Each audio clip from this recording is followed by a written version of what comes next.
If you like the story, you can support the author on Patreon. Link is in the description. Chapter 226 Information Overload and an Opening Test with Peak Entertainment Value. The trailer kept rolling. The handwritten SOS note sat on the ground, impossible to miss. The Charmander protagonist and the scarf-wearing Pikachu locked eyes, clearly thinking the same thing. Cut to rapid gameplay footage showcasing the core mechanics. More pixel art. But the graphics were clean. The lighting effects and details looked spot on. The scene shifted to a treehouse base called the Wigglytuff Guild. Charmander and Pikachu were recruiting teammates. A shy Bulbasaur and an upbeat Squirtle joined up. 4 little figures assembled and headed into a forest dungeon entrance. Inside the maze, grass, rocks, and puddles dotted the ground. During exploration, Bulbasaur stepped on a hidden trap. The ground gave way beneath it, revealing sharp stone spikes below. At the last second, Squirtle blasted upward with a water jet while Bulbasaur whipped out a vine, grabbing an overhead root and pulling itself to safety. Then combat broke out. A swarm of Rattata and Spearow burst from the grass and trees. Charmander breathed scorching flames, Pikachu charged like a yellow lightning bolt, Squirtle hammered opponents with water attacks, and Bulbasaur wrapped enemies up with thick vines. The battles were clean and straightforward. Skills interacted freely with the environment, making everything feel real. During further exploration, Charmander found an Oran berry in a patch of glowing grass. Finally, deep in a damp, dark cave, they found the Pokémon who'd sent the distress signal, a shivering Loaded. A golden notification popped up. Rescue successful. Loaded rushed forward excitedly, throwing its arms around Charmander with a huge grateful smile. Yancy watched the smooth gameplay demo, her eyes lighting up. So that's what rescue team means. The chat reacted immediately. Oh. You play as Pokémon rescuing other Pokémon. Dungeon crawling plus random battles plus rescue missions, this combo sounds solid. The traps and skill interactions look so realistic. When Bulbasaur fell, I totally jumped, haha. Item collecting and battling, looks like it's got everything. Pokémon hugging is so wholesome. The trailer picked up speed, cutting to story snippets. At the guild, when Guildmaster Wigglytuff asked Charmander, "Where do you come from?" it looked confused and puzzled. Deep in a mysterious forest, ominous purple-black mist swirled, carrying the faint echo of a pained cry. It came from a terrifying ice-blue giant bird radiating overwhelming power. Its wings looked bound by thick, dark shadows. A figure shrouded in darkness let out a low, sinister laugh. Holy crap! That's gotta be a legendary Pokémon. There's a villain controlling legendary Pokémon. The chat exploded. Right then, the footage hit its climax. The background music swelled into something epic and stirring. The Pokémon squad raced through completely different dungeon environments, a forest maze where sunlight carved through massive leaves, a volcanic maze with flowing lava and heat-distorted air, an icy mountain maze with howling winds and snow, and ancient ruin mazes filled with mechanisms and murals. They worked together, overcoming obstacle after obstacle. Squirtle and Bulbasaur teamed up, using water and vines to put out deep blue ghostly flames blocking their path. Pikachu and Charmander coordinated explosive blasts to clear a path for their teammates across broken cliffs. The footage was dynamic and intense. Every coordinated move sparked waves of amazement in the chat. The trailer ended with a freeze frame. A lone Charmander stood atop towering ruin walls, looking toward a horizon painted red by the setting sun. Behind it stood Pikachu, Squirtle, Bulbasaur, and other reliable companions with determined eyes who'd fought alongside it all the way. A massive title slammed onto the center of the screen. Pokémon, Mystery Dungeon Time Rescue Team. Followed by 2 lines of bold text.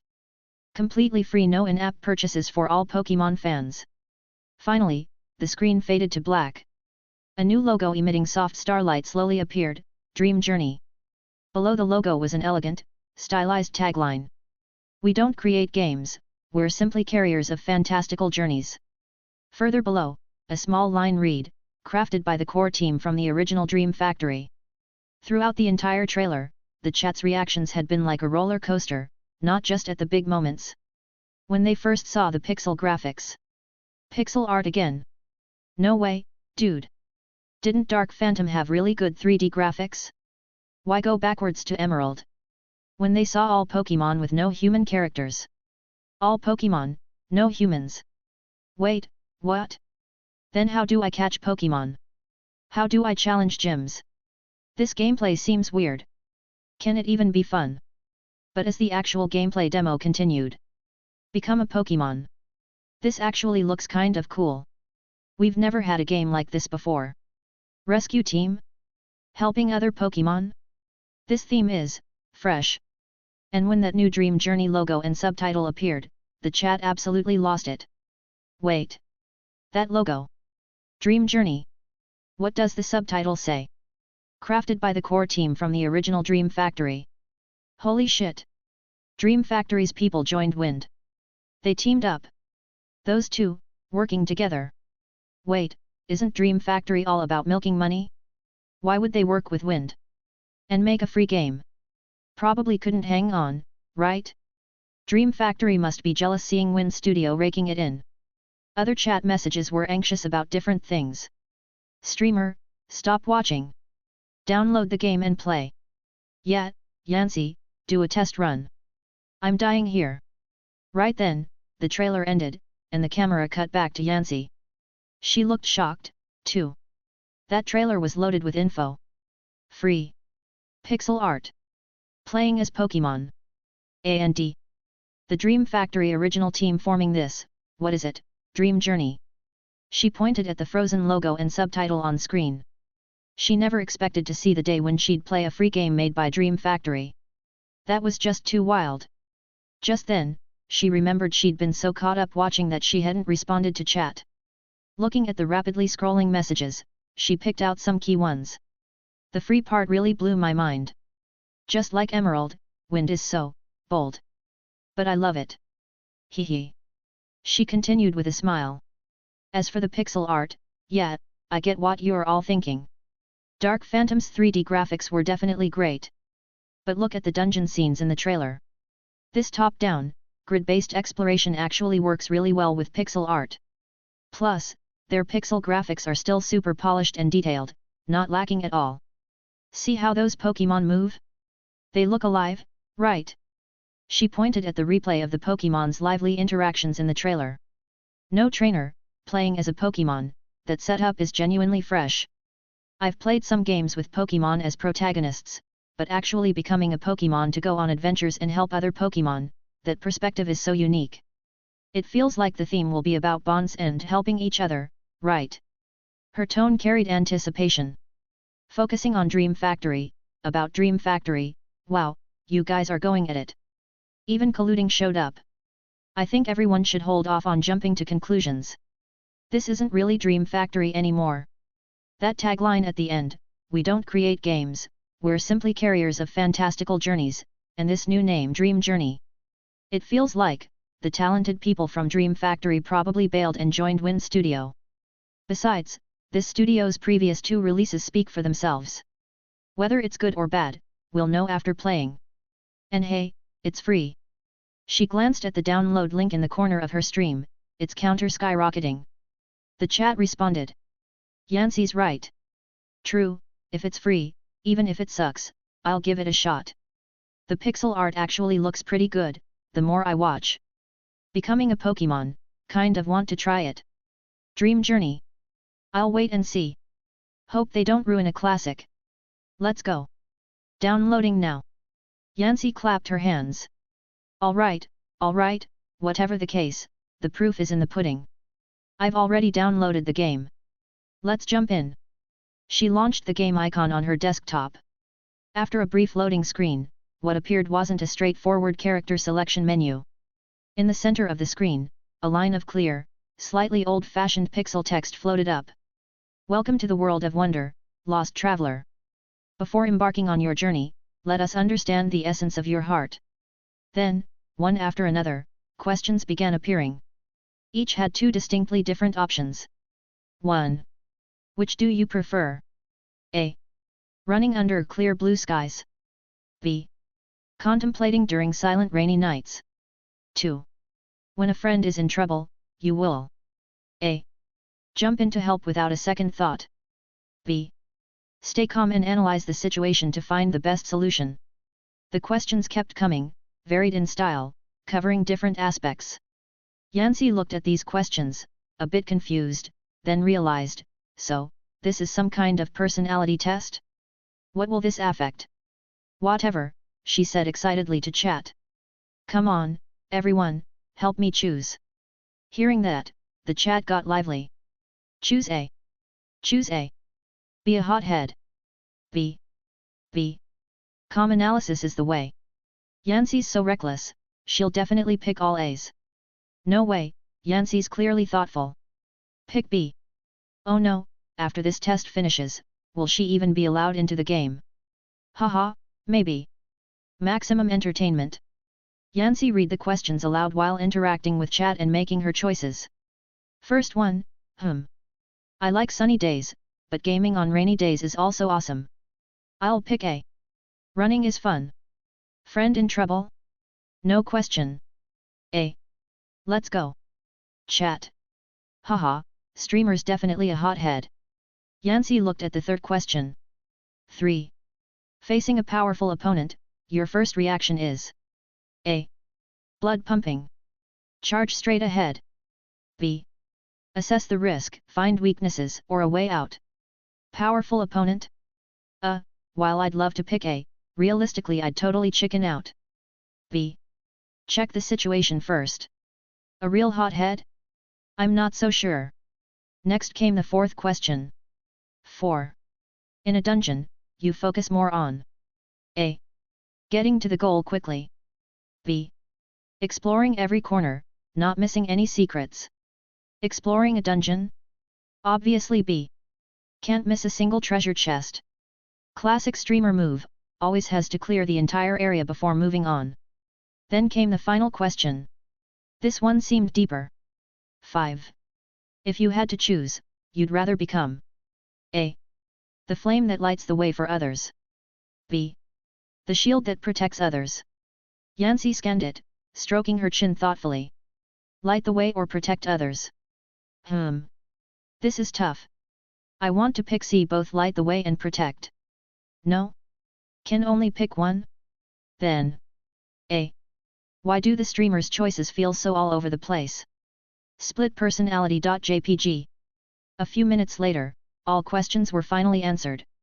The screen went dark, as if running complex calculations. Yancy pressed her palms together, nervous but excited. What did those multiple choice questions actually mean? A few seconds later, a soft glow appeared. A Pokémon silhouette emerged in the center of the screen. As the light gradually cleared, those signature ears, lightning bolt tail, and red cheeks became visible. It was Pikachu. Yancy immediately got it. Since this game had you playing as a Pokémon, was the test to see which Pokémon suited her? The final result was actually Pikachu? This actually seems pretty good. Starting as Pikachu. She smiled. But just when she thought the result was final, another small silhouette with two flame-like crests suddenly appeared next to the Pikachu outline on screen. Torchic. Hey? 2. She froze. Then text appeared on screen. After testing, your heart holds dual qualities. You possess Pikachu's cleverness, curiosity, and hidden explosive power, while also embodying Torchic's passion, fearlessness, and drive to push forward. Please choose the form you wish to become and begin your rescue team career. Or, due to your dual nature, you may select an extremely special identity to start this journey. Following the prompt, two option buttons appeared below, Pikachu and Torchic. There was also a option glowing with rainbow light. The chat instantly exploded again. Double result. That's possible. Holy crap. Hidden option? This is gonna be good. Streamer, I don't need to tell you what to pick. You're a pro now. LMAO, after picking the mystery option, she's not gonna turn into a Magikarp, is she? Haha. Chapter 227 Shy Battle God Squirtle, First Dungeon? Looking at the rainbow glowing option on the screen, Yancy glanced at the display again. By now, the chat had completely exploded. A dense wave of messages urging her on and poking fun nearly covered the entire live stream. Pick it already. If the streamer hesitates for even 1 second, that's disrespecting the viewers. Hidden option from Win Studio. You have to pick it. I'm betting 50 cents it's a Magikarp. Magikarp +1. Could also be a Ditto. Hurry up, Yancy. You're killing me here. Okay, okay. Chat, I'll listen to you guys. Yancy took a deep breath like she was about to jump off a cliff. Her mouse cursor landed on the sparkling question mark, and she clicked. The screen instantly went dark, and a mysterious, ancient flute melody began to play. A few seconds later, soft light reappeared, outlining the silhouette of a Pokémon. The shape wasn't Pikachu's round cuteness, nor was it Torchique's perkiness. It looked kind of like a loaf of bread. The body was chubby and round, and it had several legs. When the light fully faded, a Pokémon appeared on screen. Its body was covered in pale yellow fuzz, with 3 pairs of slender legs and a pair of massive, gorgeously glowing antennae on its head that looked like they were made of burning flames. Its head also had another pair of tiny antennae, and its eyes were very round, giving it an innocent look. Larvista. The entire live stream fell into brief silence, then exploded again. What is that? Holy crap! What kind of Pokémon is that? I've never seen it before. It looks so weird. Pfft, ha ha ha ha. A bug? Or a moth? Those antennae are flames? They look so fragile. Like they'd break with one touch. Weak. Looks totally useless. Even worse than Magikarp. Streamer hit the jackpot. Entertainment value maxed out. Ha ha ha ha. Yancy was stunned too. She stared wide-eyed at the oddly designed Pokémon on screen, one that could even be called unconventional looking. This didn't match any of the Pokémon she'd expected. Most importantly, what even was this Pokémon? This. Larvista. She read out the name that appeared on screen, her tone full of confusion. Can this thing actually battle? She reached out and poked at Larvista's gorgeous but seemingly fragile flame antennae on the screen. The chat became a sea of joy again. Streamers having an existential crisis. Wind, surprised? Unexpected. This start is hell difficulty confirmed. Check the moves. Check the moves. Blind guess it only knows tackle. Though the starter Pokémon was unexpected, Yancy's interest was actually piqued. This kind of entertainment value was exactly what she wanted. She clicked confirm without hesitation. Welcome to a new world. We wish you the best of luck. The text on screen faded, and the image plunged into deep darkness. Yancy felt a slight dizziness, as if her consciousness was being pulled away. When she opened her eyes again, what came into view was a beach made of delicate pixels, golden and warm. The sound of waves crashing on shore and the cries of Wingull washed over her. The visuals and audio were perfectly conveyed. From Larvista's perspective, lying on this strange beach, she tried using the movement keys. The 3 pairs of legs lifted her body somewhat uncoordinatedly, and the pair of massive flame antennae on her head swayed gently, creating particle effects. Just then, a voice full of surprise and concern came from nearby. Hey! Are you okay? Why are you lying here? Yancy turned her head to see a Squirtle standing a few steps away, his round eyes full of curiosity. He quickly walked over, bent down, and reached out his stubby arms as if wanting to help Yancy up. The chat immediately reacted. Squirtle! Holy crap, the Pokémon is talking. Of course, this world only has Pokémon. How would they communicate without talking? By gesturing. Good point. Makes sense. The modeling detail is incredible. Squirtle's skin texture and water reflection are so well done. Just as Squirtle's hand was about to touch Yancy, a small microphone icon suddenly appeared on screen, and a system notification sounded. Please state your name. Yancy paused in surprise. You can actually talk? Their tech is as impressive as ever. She immediately leaned toward the microphone and cleared her throat. Looking at the friendly Squirtle before her, she decided to get into character a bit. Yancy thought for a moment, then spoke into the microphone. My name is Yancy. As for where I came from, I can't remember. The moment she finished speaking, something magical happened. The Squirtle who was about to help her up looked like he'd been electrocuted. He jerked his outstretched hand back. He stumbled backward several steps, and his previously friendly, curious expression instantly turned tense. His face visibly reddened at lightning speed, as if even the pixels were steaming. Yay! Yancy! Squirtle's voice stuttered. You're a girl. I was too forward. How rude of me. I'm so sorry. He frantically waved his stubby arms, even seeming to instinctively want to bow. but moved so hastily he nearly tripped himself. The chat instantly exploded with laughter. Ha ha ha ha. That reaction. Squirtle, pupils earthquake.jpg. He's blushing. He's actually blushing. Damn, this AI response is amazing. Socially anxious Squirtle. That's literally me. Panics around girls I don't know. Dude above, have some self-respect. Ha ha ha. The way this Squirtle is characterized is perfect. Win's AI has evolved again, hasn't it? Think about it, the game can already send rewards remotely. Making this kind of AI is probably easy for them. Yancy was also amused by Squirtle's overly realistic reaction. Her earlier confusion had lightened considerably. She just thought the character interactions in this game were fascinating.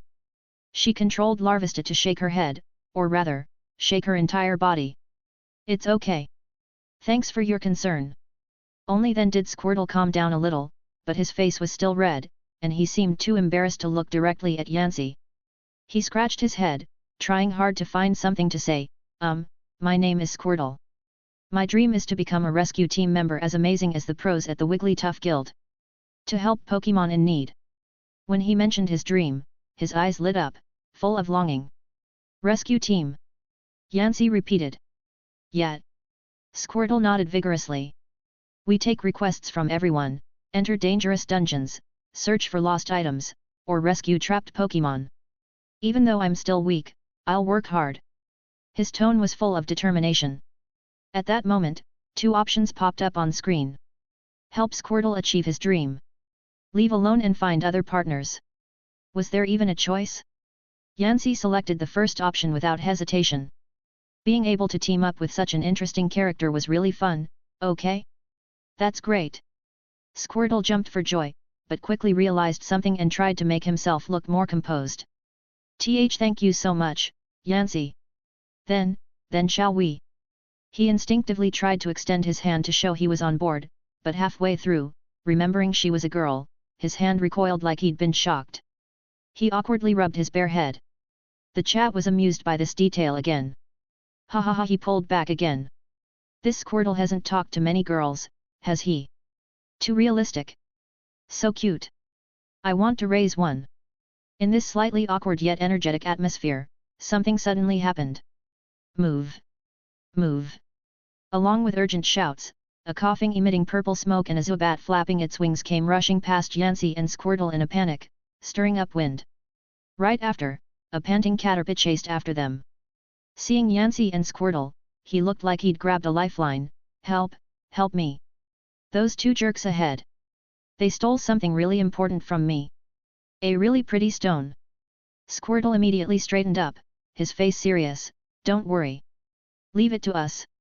He turned to look at Yancy, his gaze questioning. Yancy, let's help Caterpie get his stuff back, okay? Options appeared on screen again, of course, /refuse. Yancy clicked of course, without hesitation. Thank you so much. Caterpie seemed really excited, pointing in the direction where Coughing and Zubat had disappeared. They ran into the seaside cave over there. Squirtle immediately got fired up. All right. Let's chase them. Yancy, follow me. He took off running toward the nearby cave entrance. Yancy quickly controlled Larvesta to follow. Honestly, watching this Pokémon run across the beach looked kind of bizarre. Entering the cave, the light instantly dimmed. Damp, cold air seemed to seep through the screen. The ground was covered with slippery moss, and occasionally water droplets fell from the cave ceiling. The BGM also changed to a slightly tense and mysterious melody with deep drum beats. Yancy unconsciously held her breath. Though she knew this was the tutorial, the atmosphere really did create some tension. This studio's music was on point too. The cave's interior structure wasn't complex. It was a grid-based dungeon where her character could move step by step with each turn, but the surrounding visual details remained gorgeous. Puddles on the ground reflected faint light, moss textures on the walls were clear, and she could even see some blue glowing mushrooms as decoration. They traveled through the dungeon corridors, going around several large rocks, and soon found the right path. Thanks to the tutorial guidance, the route wasn't hard to find. Without any obstacles, they reached the cave's third floor. The space here was larger. On an open stone platform, they spotted Coughing and Zubat. Coughing was smugly balancing a softly glowing, beautiful stone on his head while saying something to Zubat. Stop right there! Squirtle rushed forward and shouted. Give Caterpie's thing back! Coughing and Zubat turned around. Seeing only a Squirtle and a bug, they immediately showed contemptuous smiles. Humph! Just you two! Coughing scoffed. This stone belongs to us now. Zubat also let out a sharp cry, exactly. Try and take it if you can. The next moment, Coughing and Zubat's bodies instantly burst with red light representing hostility, and the battle interface deployed. Yancy's eyes lit up. Finally! She controlled Larvesta to step forward, her face showing eager confidence.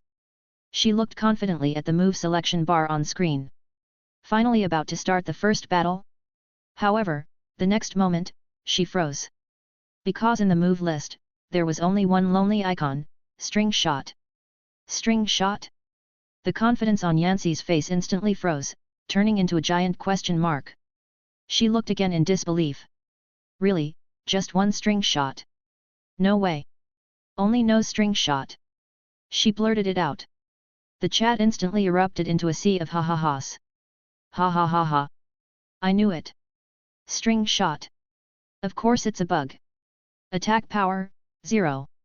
Assessment complete. Streamer, smile gradually disappears. JPG. While Yancy stood frozen, staring speechlessly at the string shot move icon, Coughing on the other side had already taken the initiative, spewing out a smog. Purple smoke spread out. Watch out! Squirtle shouted and positioned himself in front without hesitation. He took a deep breath, and a water gun shot out precisely. Whoosh! The water gun not only dispersed the incoming smog but also struck Coughing hard before he could dodge. Coughing rolled backward, crying out in pain. His HP bar dropped significantly. Seeing this, Zubat quickly used wing attack, but Squirtle nimbly dodged to the side. Miss appeared above his head. Attack now, Yancy! Squirtle shouted while dodging Zubat's attacks. Yancy snapped back to attention. Even though she only had string shot, there was no other choice. She immediately selected the string shot move. Larvesta shot a thin white thread from her mouth that smacked onto Coughing, who was trying to attack again. Coughing's speed fell. Though it dealt 0 damage, the control effect had some use, right? The slowed Coughing became sluggish. Squirtle seized the opportunity and landed another precise water gun. Zubat, seeing things going south, screeched and tried to pounce on the weakest-looking Larvesta. Squirtle reacted incredibly fast, blocking in front of Yancy again. Another water gun shot out, directly knocking Zubat from the air. This performance made the chat explode again. Holy crap, Battle God Turtle! This Squirtle fights this hard. Streamer got carried, hahaha. Under Squirtle's tutorial level powerful output, the battle was no contest. Coughing and Zubat were beaten senseless. With their HP bottomed out, they hastily dropped the glowing stone and fled the dungeon as 2 red lights in disgrace. Battle victory. A golden notification appeared. Chapter 228 Multiple difficulty options, prerequisite quest? Yancy carefully directed Larvesta to nudge the beautiful, softly glowing stone toward her. The moment the stone touched her hand, a clear notification appeared. Obtained unidentified item. Unidentified. Yancy stared at the message, confused for a moment. Does this game have an appraisal system? Like those games where you have to track down an appraisal shop? You can't even see what it does until someone identifies it. She thought back to another game she'd played. When I was playing Dark Knight, I'd pick up special stones that needed identifying by specific NPCs before I could figure out what they were for. I wonder who does the identifying here? Does the Wigglytuff Guild have someone for that? She voiced her thoughts into the mic, and the chat immediately flooded with speculation. Does the Pokémon world even have appraisal shops? Item shop maybe, guild leader probably does it. Whatever, I'll just hang on to it for now and figure it out later. Yancy tucked the stone into her bag. The item slot icon on screen lit up briefly. Just then, Squirtle walked over, still riding the high of their victory but looking a little sheepish as he glanced at Yancy. Phew, took care of them. Yancy, are you okay? That string shot back there, really saved the day. He seemed to be struggling to find something to compliment her on, but the effect of string shot had been, well, less than impressive. Ahem. Squirtle cleared his throat, quickly changing the subject. Anyway, we got the item back, so mission accomplished. We should get this back to Caterpie right away. He's probably worried sick. He glanced around at the cold, damp surroundings. This cave is cold and nasty. Not exactly comfortable to stick around in. Let's just get out of here. Get out? We don't have to backtrack. Yancy was curious. Normally, in maze exploration games, especially grid-based ones, you'd have to walk back step by step or find an exit staircase. Of course not. Squirtle puffed out his chest proudly. Even though I'm not officially a rescue team member yet, I still have the basic rescue team gear. He reached around to the edge of his shell and pulled out two small, white loops that looked like they were woven from some kind of tough grass fibers. A few small, plain stones were embedded in the loops. Here, this is an escape orb. Squirtle handed one to Yancy and kept the other for himself. It's a super convenient dungeon escape item. If you use it deep in a dungeon, it'll instantly teleport us back to a safe spot near the entrance. The guild gives these to every team member as standard equipment. I bought mine at a premium from someone else. He slipped the small white loop onto one of his front paws. Like this, you put it on your paw, or, on your leg, I guess? Then you just think escape or get out and it works. Super handy. Yancy looked at the escape orb item icon that appeared on screen. Something about it seemed familiar.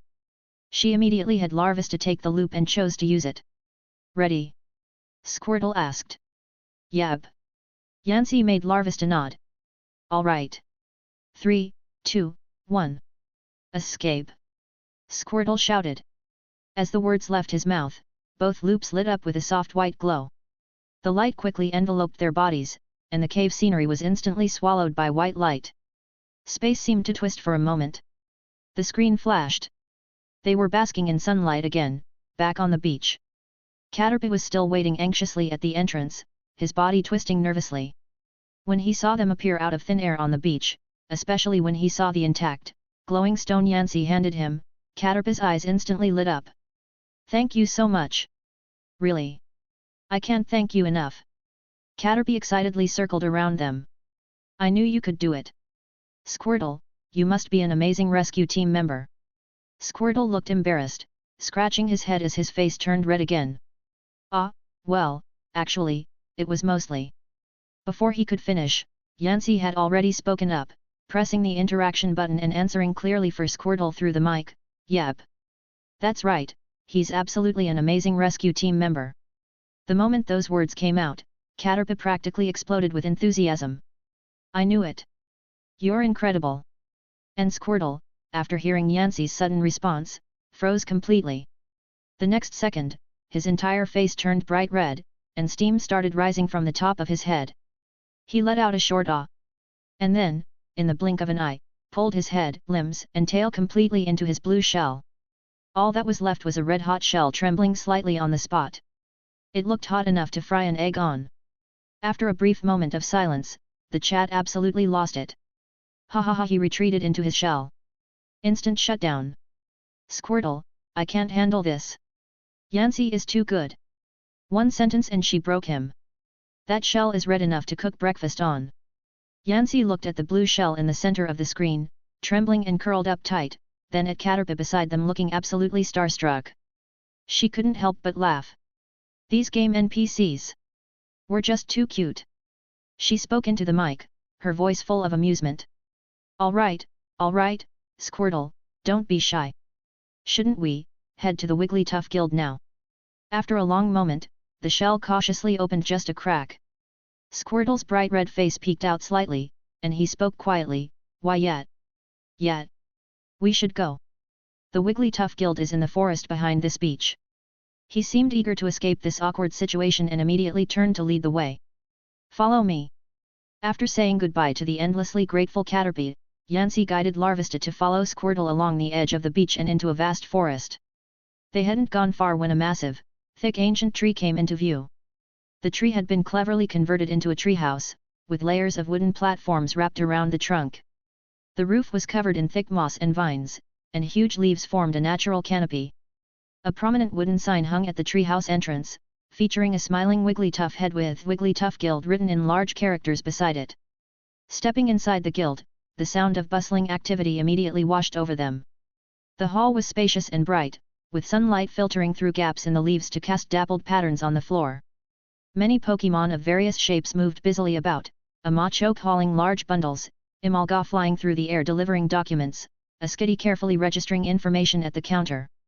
The walls were covered with mission bulletin boards plastered with colorful request forms, all seemingly different types of tasks. Squirtle seemed familiar with the place but also more reserved. He pointed to a massive wooden counter in the center of the hall, his voice dropping low. "Yancy, over there, that's the registration desk. We have to register there first before we can officially become a rescue team and take on missions. Actually, I've always wanted to be a rescue team member, but I figured my skills probably weren't good enough, so I never had the guts to come here and register, and I never looked for teammates either." Yancy watched Squirtle looking nervous and ready to retreat into his shell again, then remembered his performance in the cave, taking down 2 opponents with rapid-fire water guns like some kind of action hero. She was completely baffled. This contrast was absolutely ridiculous. This guy was clearly incredibly strong, so why did he get so timid when it came to forming a rescue team? The chat exploded. "Are you serious, bro? If you can't do it, who can?" Cave Warrior instantly becomes a socially anxious newbie. "Squirtle, I can fight, but I can't sign up, sorry. I'm dying." Does this turtle not realize how strong he is? I get it, he only gets shy around Yancy lol. No way, this was going to be her partner moving forward. She had to find a way to encourage him. Yancy spoke into the mic with a slightly exasperated tone. "Hey, Squirtle. You just easily chased off 2 bad guys. And didn't you say your dream was to become a rescue team member? Show some confidence."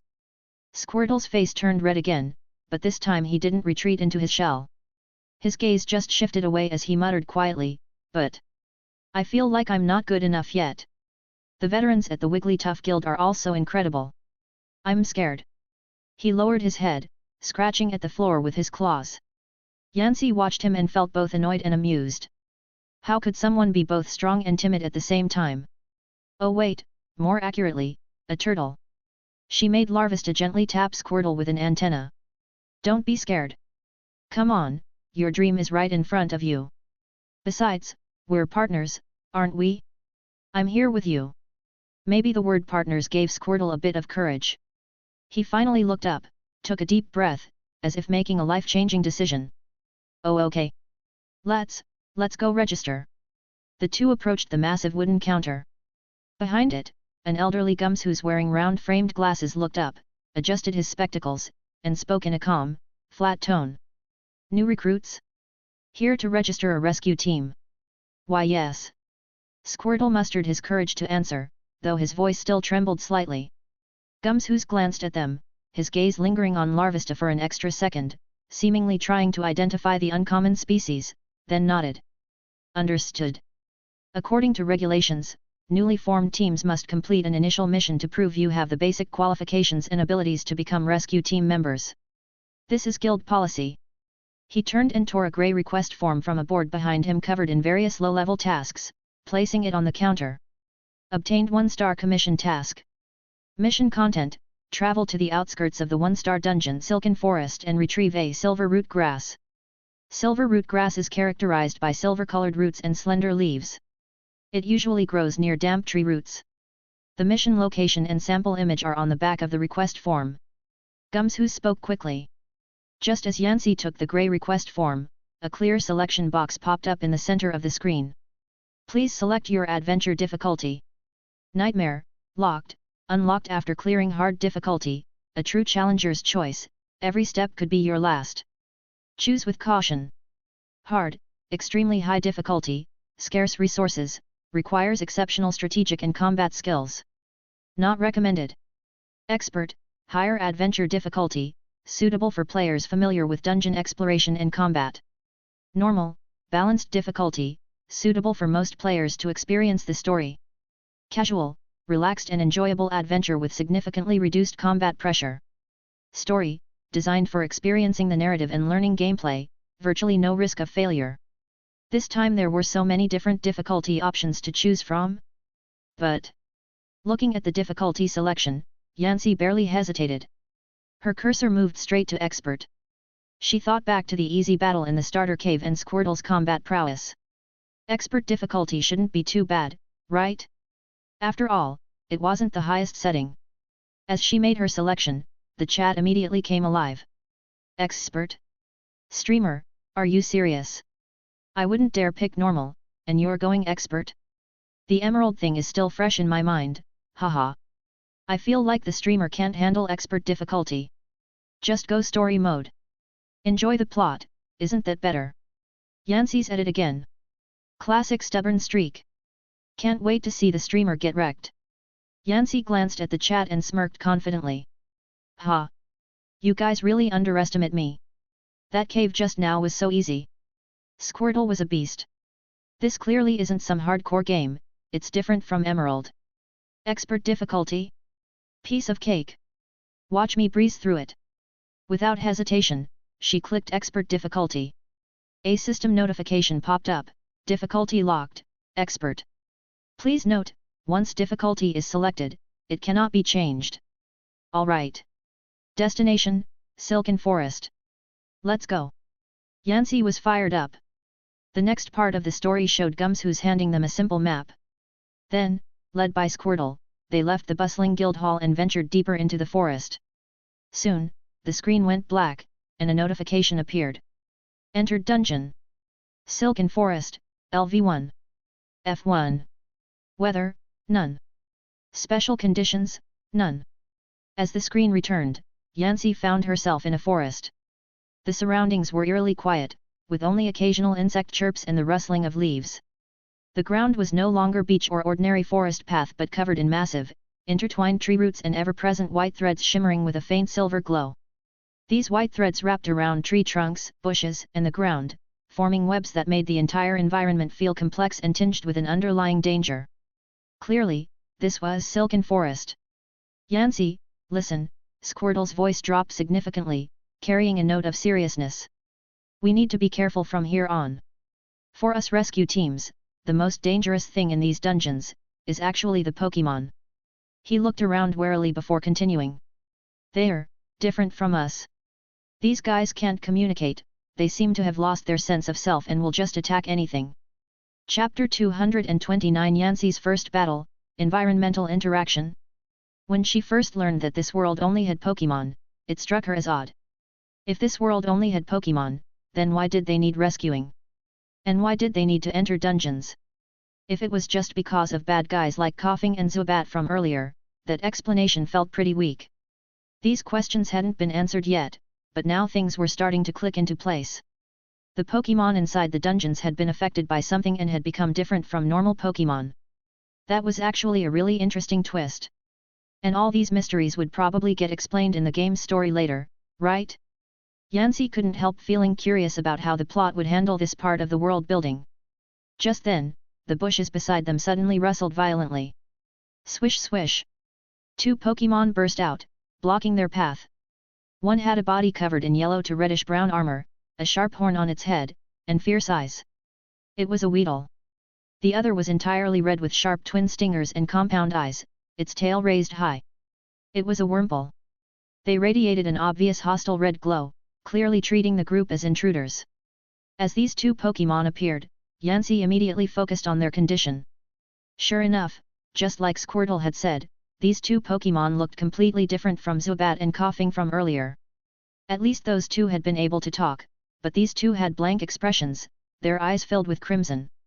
What was even stranger was that if you looked closely, you could see a layer of purple mist surrounding their bodies.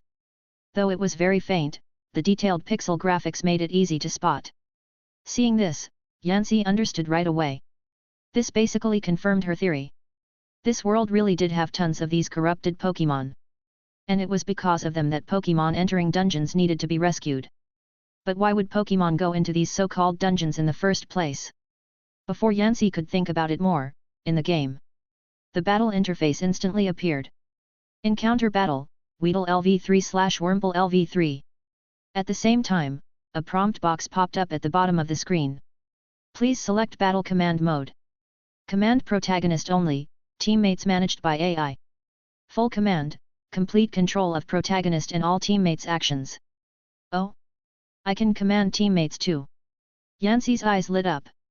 Squirtle had been awesome in the cave earlier. If she could command him directly, wouldn't that be perfect? Is there even a choice? Obviously full command. She confidently selected full command mode. The battle began. Yancy immediately checked Larvista's skill menu. Still just the one string shot.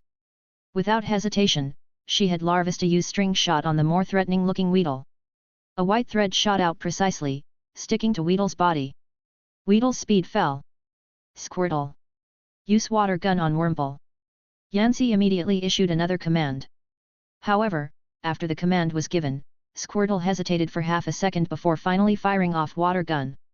In that half-second delay, Wurmple had already attacked first with Poison Sting. Several purple needles shot toward Squirtle. Squirtle's water gun hit Wurmple right after, but he also took the poison stings at the same time. His health dropped a good chunk, and a purple skull icon appeared above his head. Poisoned. Oh no. Yancy's heart jumped. She quickly commanded Larvista again, use string shot again. On Wurmple. Larvista spat silk again, this time targeting Wurmple. But Wurmple seemed ready for it. It twisted its body and actually dodged. String shot miss. Squirtle. Quick, use water gun on Weedle. Yancy frantically told Squirtle to switch targets. Squirtle carried out the command, but because of the lag in responding to orders, its movement seemed slower again. Weedle, despite being slowed, went straight for tackle, ramming hard into Squirtle who had just finished using water gun and was stuck in the attack animation. Squirtle cried out in pain, his health dropping another chunk. Yancy watched as both teammates' health bars declined on screen. Squirtle was poisoned, her side had basically no damage output, and she started panicking. She had to tell Larvista where to move and how to dodge attacks, tell Squirtle when to attack and where to position, and also watch the enemy's movements and skill cooldowns. Her brain felt like it was going to explode. In a moment of distraction, Wurmple's second wave of poison sting hit Larvista. Yancy watched helplessly as Larvista's body flashed purple, its health bar dropped a chunk, and it got poisoned too. The battle went downhill fast. The constant poison damage, combined with the opponent's pretty high attack power, plus Yancy being completely overwhelmed trying to manage everything, meant Squirtle ran out of health first and collapsed on the ground, unable to battle. Right after, Larvista also fell under the combined assault of Weedle and Wurmple, its vision going black. Battle defeated. You have been sent back to the Silken Forest entrance. The chat instantly flooded with ha ha ha ha. Ha ha ha. She wiped. Expert difficulty? That's it. Full command backfired. Dead, she was flailing around. Too real. Love how cocky the streamer was being. The poison damage is so fast, feels even worse than Emerald. Quick, go back and change difficulty, Yancy. Story mode welcomes you. Looking at the grey defeat text on screen and Larvista and Squirtle being sent back to the dungeon entrance, Yancy's cheeks flushed slightly as she clenched her fists. Damn it! She actually wiped on the very first battle. And chat was roasting her mercilessly. I don't believe it. Again. She stubbornly clicked to re-enter the dungeon. A few minutes later. Even with Yancy giving it everything she had, she lost several more times. This real-time command system was just too hard. Besides AI management, the game also offered voice input controls and assigned key controls as two different options. The key bindings were super complex and needed to be combined with voice input to work right. While voice input was convenient, in this kind of real-time battle, if you weren't practiced, you'd miss good opportunities like Yancy just did, slowing down the whole flow of combat. Plus, from what she could tell, it looked like the rescue team would have several members going forward. Just thinking about having to voice command the entire team at that point. Yancy felt the pressure was intense. This time, learning her lesson, she chose command protagonist only mode at the start, letting Squirtle be AI managed. She focused on controlling Larvista, constantly using string shot to harass and slow opponents, being way more careful with positioning. The AI-controlled Squirtle did show the same level of skill as in the cave, with high water gun accuracy and smart positioning. Yancy immediately felt way more relaxed. The battle rhythm seemed to stabilize. However, as the fight dragged on, Yancy noticed something was off. On expert difficulty, these two bug-type Pokémon had way more health than she expected. Squirtle's water gun hitting them dealt way less damage than when fighting Coughing and Zubat earlier. And Yancey's Larvesta, string shot only slowed them. The damage was basically zero. The battle quickly turned into a war of attrition. What was worse, the AI-controlled Squirtle, while playing well, didn't seem to understand focus fire or dodging critical attacks. Once, it could have clearly dodged Wurmple's poison sting, but chose to tank it to attack Weedle, getting poisoned again. Although Yancey tried her best to have Larvesta kite and dodge, the problem of having zero damage output became painfully obvious. Eventually, under the two bugs' relentless attacks, Squirtle fell again from poison and sustained damage. Yancey's Larvesta, having dealt no damage at all, quickly fell as well. Battle defeated. You have been sent back to the Silken Forest entrance. Failed again. Chat was getting genuinely shocked. No way. Can't beat it even with AI management. These two bugs have that much HP. Squirtle's water gun damage feels lower. Expert difficulty, is this brutal?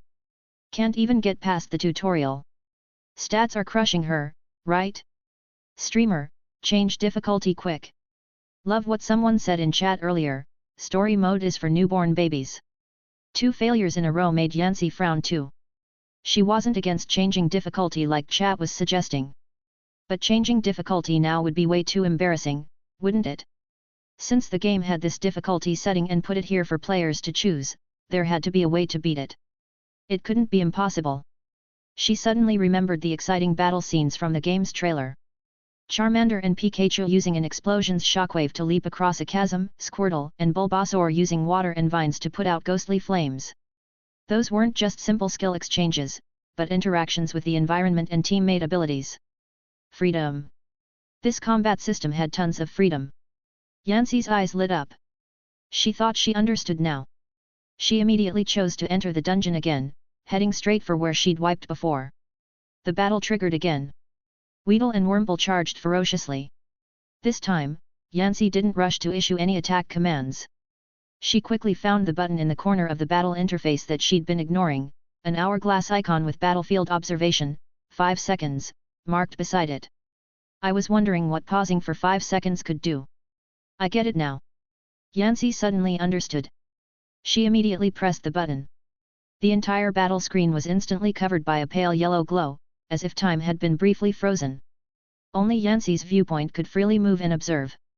She immediately shifted her view, rapidly scanning the entire battlefield environment. Dense trees, hanging vines, tangled roots, silver gleaming spider silk. And there, diagonally above the two bug-type Pokémon, on a steep rocky cliff wrapped in massive vines that didn't look very stable, a boulder as tall as half a person was wedged between two large trees, looking like it could fall any second. A bold plan instantly formed in Yancey's mind. The 5-second observation time ended. Battle time resumed. Squirtle! Yancey practically shouted, her voice filled with excitement. Quick, use water gun. Full power on the roots of that big tree on the left with the vines. Hurry! The AI-managed Squirtle seemed to pause, but orders were orders. Without hesitation, it turned and a water jet thicker and more powerful than before shot out, slamming hard into the roots of the tree Yancey pointed out. Splash! Water splattered everywhere. Under the water gun's powerful wash, the soil at the roots instantly loosened, the entire tree shaking violently. The vines wrapped around it were pulled by the tremendous force. Now! Yancey controlled Larvesta and, using all its strength, aimed at the thickest vine hanging down from the tree, which happened to be pulled taut, and used its only skill, string shot. The tough bug silk didn't attack the vine directly. Instead, it stuck precisely to the middle of the vine. Then Yancey commanded Larvesta to yank backward hard. Snap! The taut vine, pulled by the added force of the silk, made a sound of giving way. As the vine broke, a violent sound rang out. Rumble! That massive boulder, which had been barely supported by tree roots and vines for who knows how long, lost its final anchor. With dust and debris, it came thundering down the slope. It crashed directly toward Weedle and Wurmple below, who were just standing there dumbfounded because Squirtle had suddenly changed targets. Squeak! Hiss! 2 utterly miserable shrieks rang out instantly. The massive impact made even the ground shake. Dust filled the air. When the dust cleared a bit, the boulder sat firmly at the edge of where the two bug-type Pokémon had been standing. Weedle and Wurmple had been violently thrown by the falling shockwave, slammed into nearby tree trunks, and crashed heavily to the ground. Their health bars above their heads instantly plummeted by over 2/3. The two bugs lay there dazed, seeing stars, clearly having lost most of their fighting ability. Above their heads, it even showed they'd entered stun status. The entire live stream fell into dead silence. Immediately after, chat erupted like a volcano, instantly flooding the screen. Holy crap! That actually works! What is that? Environmental kill. Literally divine intervention. Larvesta epic buff. Yancy looked at the two bugs lying limp on screen with just slivers of health left, then at her own unscathed team. A huge sense of accomplishment and excitement surged through her. She couldn't help but pump her fist hard in her chair. Did you see that? Everyone! Did you see that? This is strategy. This is skill. Who said I couldn't do it? She controlled Larvesta and, facing the still stunned enemies, declared victory. Squirtle. Finish them off. End this battle. Squirtle seemed shocked by that earth-shattering boulder drop too, but he didn't hesitate. Two precise water gun finishing shots fired out, taking away the last bit of health from both bug Pokémon, making them lose their fighting ability. Battle victory. The golden prompt shone especially bright in that moment. Chapter 230 Hard to appraise items, and Squirtle, this place is a death trap. See that? Who said streamers can't do it? Yancy's voice rang out with excitement. The golden words battle victory, splashed across the screen, and the chat exploded with comments, making her feel thoroughly satisfied. Who said Larvesta was useless? Who said I couldn't beat expert difficulty? Come on, haters, speak up. The chat scrolled with mixed reactions. No wonder the stats are so high. Turns out they designed multiple ways to clear it. The physics engine in this game has some seriously good details. Looks like the gameplay from the trailer is actually implemented. TCH, lucky break. Streamer, hurry up and find the herb. Don't get cocky. Okay, finding the herb now. Yancy carefully maneuvered Larvesta around the two bugs still dazed on the ground and the scattered rocks. Squirtle, walking behind, still seemed stunned from watching that boulder tumble down moments ago, his eyes a bit vacant. Squirtle? You okay? Yancy asked through her mic. Hey? Oh. I'm fine. Squirtle shook his head hard, but his voice still sounded shaky. Yancy, that was amazing. You figured out the best solution so fast, using rocks to crush them. So fast? I've reset like 7 or 8 times, okay. Yancy coughed at his words. Ahem, just doing what needs to be done. Let's go, we need to find that herb. After that first battle, Yancy had gained a new understanding of the dungeon's difficulty level. On the expert difficulty she'd chosen, every step required more caution. She no longer charged ahead recklessly like when she first entered. Instead, she began carefully observing her surroundings, the tangled tree roots, hanging vines, webs glinting with an eerie silver light, and even patches of suspiciously soft, unstable ground. Everything became a point of focus. The chat became her advisory board. Streamer, look left. Is there something under that root? Don't go that way, I swear I just saw a green flash. Watch overhead. There's a shadow, quick, use string shot to pull down a branch and block it. Sure enough, near the entrance to F2, an awakens lurking in the trees suddenly lunged down to attack. Prepared this time, Yancy reacted instantly and made her decision. Her string shot hit the target precisely. Larvesta yanked backward, and the already rotting branch snapped with a crack, falling right into awakens' attack path. Though it didn't deal much damage, it successfully blocked awakens' assault and bought time for Squirtle's water gun. Squirtle! Water gun! Yancy commanded immediately. Got it! Squirtle's precise water blast sent awakens flying into a tree trunk, draining over half its HP. With such an advantageous opening, the battle naturally posed no real challenge. Soon, a notification popped up. Battle victory! See? This is why observing your environment matters. Yancy picked up the berry awakens dropped, watching her HP bar recover slightly in the status window while sharing her insights with the chat. Relying on sharper environmental awareness and occasional trap usage, like using string shot to trip up a charging Guadud, they stumbled their way through F2 and F3. The wild Pokémon in the dungeon grew stronger, and their variety increased. Caterpie, Wurmple, Spinarak, mostly bug types. Every single one was shrouded in a faint purple mist, eyes vacant, filled with aggression. Each battle was nerve-wracking. Yancy even burned through all the berries she'd collected along the way just to barely scrape through. Still, she felt her gameplay getting smoother, and her coordination with Squirtle improved noticeably. Though Squirtle's dialogue remained a bit shy, his execution of battle commands was always sharp and on point, showing a competence that convinced Yancy this guy could genuinely hold his own in a fight. She opened the team menu to check his stats and realized Squirtle's numbers were, in fact, significantly higher than her own character's. At this point, she was starting to regret her choice. If I'd known, I would have just picked Torchic at the start. I wouldn't be struggling like this now. My Larvista's already level 4 and still only knows String Shot. If she'd started with a move like Ember, taking on these bug types in the dungeon would have been a breeze, right? But the choice was made. She'd have to make do. Soon, they stepped onto the final floor of the Silken Forest dungeon, F4. The webs here were noticeably denser than the previous floors, and the light was dimmer. Yancy stayed on high alert, guiding Larvista carefully around the sticky threads on the ground. Silver root herb, silver roots, thin leaves, grows near damp tree roots. Yancy muttered the quest hint while searching carefully. The chat joined in helping her look. Ah! Found it! Yancy's eyes lit up. Near the roots of a massive ancient tree, several thin plants with faint silver glows swayed quietly. Their silver roots gleamed in the dim environment, impossible to miss. Yes! Quest complete! Yancy excitedly moved Larvista forward to collect them. Just as Larvista's feelers were about to touch the silver root herb, a purple blur shot out from the shadows near the tree roots. It was a LV5 Spinarak. It opened its mouth and fired a poison sting. Watch out! Squirtle darted in front of Larvista, turning to take most of the poison stings on his shell. Thanks, Squirtle. String Shot.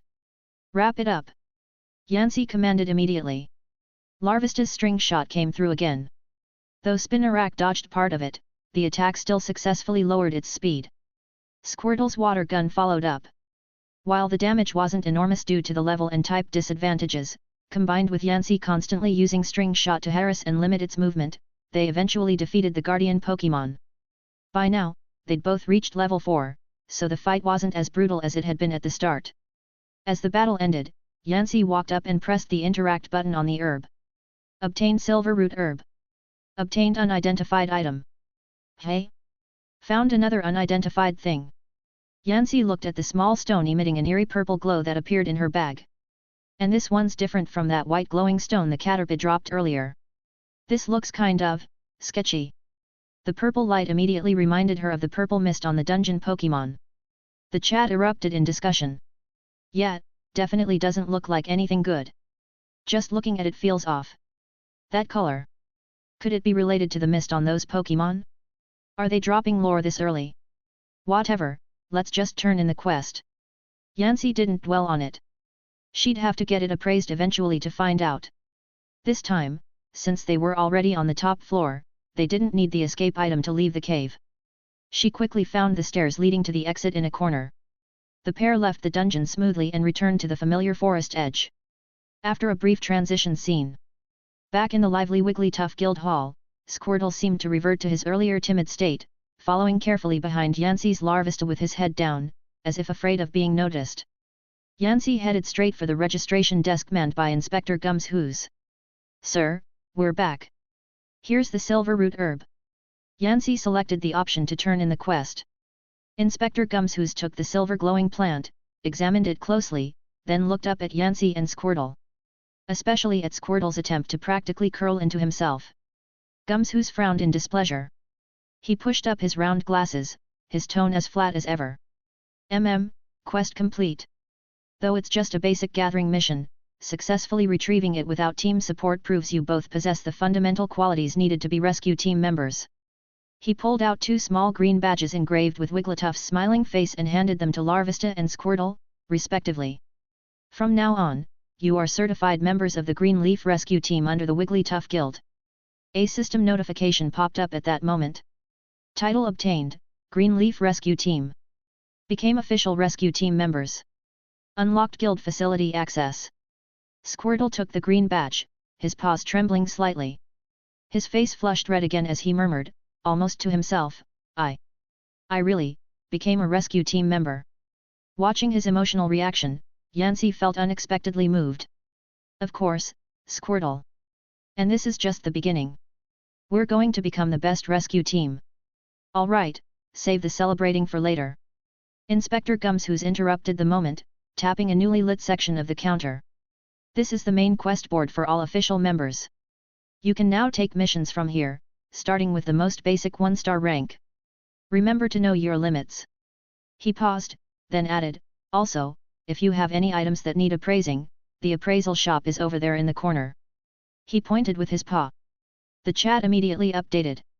Here it comes. Really is in the guild. Streamer, go check it out. Following Gumshoe's directions, Yancy guided Larvista, with Squirtle in tow, through the bustling guild hall toward the somewhat isolated corner. Appraisal shop, appraisal shop. Let me see where. Ah, here. She spotted it in the corner, an inconspicuous little stall. Behind the stall sat a Pokémon draped in a deep purple cloak. Its form was strange. The hood was pulled very low, almost covering its entire body, revealing only the tip of a bird-like beak and a few wisps of grey-white feathers. This looks pretty mysterious, Yancy muttered quietly, moving Larvista forward. Excuse me, sir? We'd like to get something appraised. Yancy selected the interaction option. The Pokémon slowly lifted its head. From the shadows beneath the hood, a pair of eyes glowing with profound light shone forth.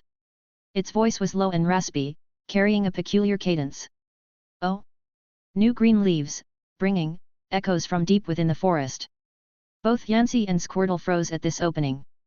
The chat instantly scrolled. Whoa! That presence! What Pokémon is that? A bird. This voice acting is perfect. Total hermit sage vibes. Starts talking in riddles. Even an appraisal shop is this extra. Hello, sir. We just got back from Silken Forest and picked up this. Yancy quickly pulled up the stone, emitting the ominous purple glow from her bag, and selected the option to display it. The moment the purple stone appeared, the eyes beneath the hood narrowed sharply, a flash of keen light passing through them. The bird extended a wing hidden beneath its cloak and made a slight gesture. The stone seemed lifted by an invisible hand, floating before it. It didn't touch the stone immediately, only gazed at it intently. After a moment of silence, its voice grew more grave. Chaos, corruption. Young rescuers, you have brought back something extraordinary. This object is tainted by something it should not have touched. The Zeta's wing traced invisible patterns around the stone. The purple glow seemed to ripple slightly with its movements. To safely remove this level of corruption, requires energy channeling and purification rituals. It looked up. So, for a preliminary appraisal, there is a material fee of 50 gold coins. 50 gold. Yancy repeated. She immediately opened her bag interface. The bottom right corner clearly displayed, silver coins, 10. 100 silver coins equaled 1 gold coin. She only had 10 silver coins right now. That's way too much. That expensive? This is highway robbery. The chat exploded. 50 gold. On launch day. The devs are insane. Ha ha ha, streamer's face went green. Makes sense, seems like a main quest key item. LOL, broke streamer melting down live. Guys above, it's not like you need to pay real money. Just earn it in game.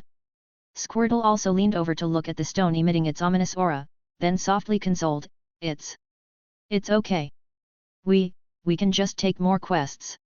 We'll save up in no time. 50 gold coins, doesn't sound like that much. His voice trailed off, clearly thinking that amount was, in fact, quite a lot. Zeta seemed not to hear Yancy's shock or Squirtle's reassurance. It simply calmly pushed the purple glowing stone back toward Yancy. When you have gathered sufficient gold coins, come find me again. Remember, until it is appraised, handle this object with great care. With that, it lowered its head once more. The cloak's shadow re-enveloped its features, and it reverted to a quiet, unassuming corner fixture, saying nothing more. Yancy stared at the purple stone in her bag that required 50 gold just to appraise, then at her pitiful balance, and let out a long sigh. Fine. Guess I'll figure out what this thing is later. Just then, a notification appeared. Today's adventure time has ended. An animation began to play. It's getting late, Yancy. How about I take you to my place? It's a bit small, and a bit old, but I think it's still livable. Squirtle spoke up. The bug and turtle left the noisy guild hall behind. Following a small path along the forest edge, they walked a short distance and arrived at a relatively open but rather desolate stretch of sandy ground. Behind a few massive reef rocks stood a structure that could only barely be called a hut. It was crudely stacked from mismatched rocks of various sizes and shapes, with dried grass stuffed into every crack. The roof was slapped together from several enormous leaves that flapped noisily in the sea breeze. The most pathetic part was the door, a thick wooden plank that looked like it was barely hanging on. When a gust of wind blew, it started swinging back and forth. Yancy was stunned. Dude, this isn't just a bit small and a bit old. This is straight up condemned property. Chapter 231 The Foreshadowing of the Black Mist, Ayano joins the rescue team too? The chat instantly exploded with messages like, this house is habitable, holy crap, your house is, pretty unique, door, don't at me, I'm dead, mixed with sympathetic comments like Squirtle's really struggling here and these living conditions are rough. Squirtle stood at the entrance to his home, his entire face flushed a deep purple red, steam visibly rising from the top of his head again.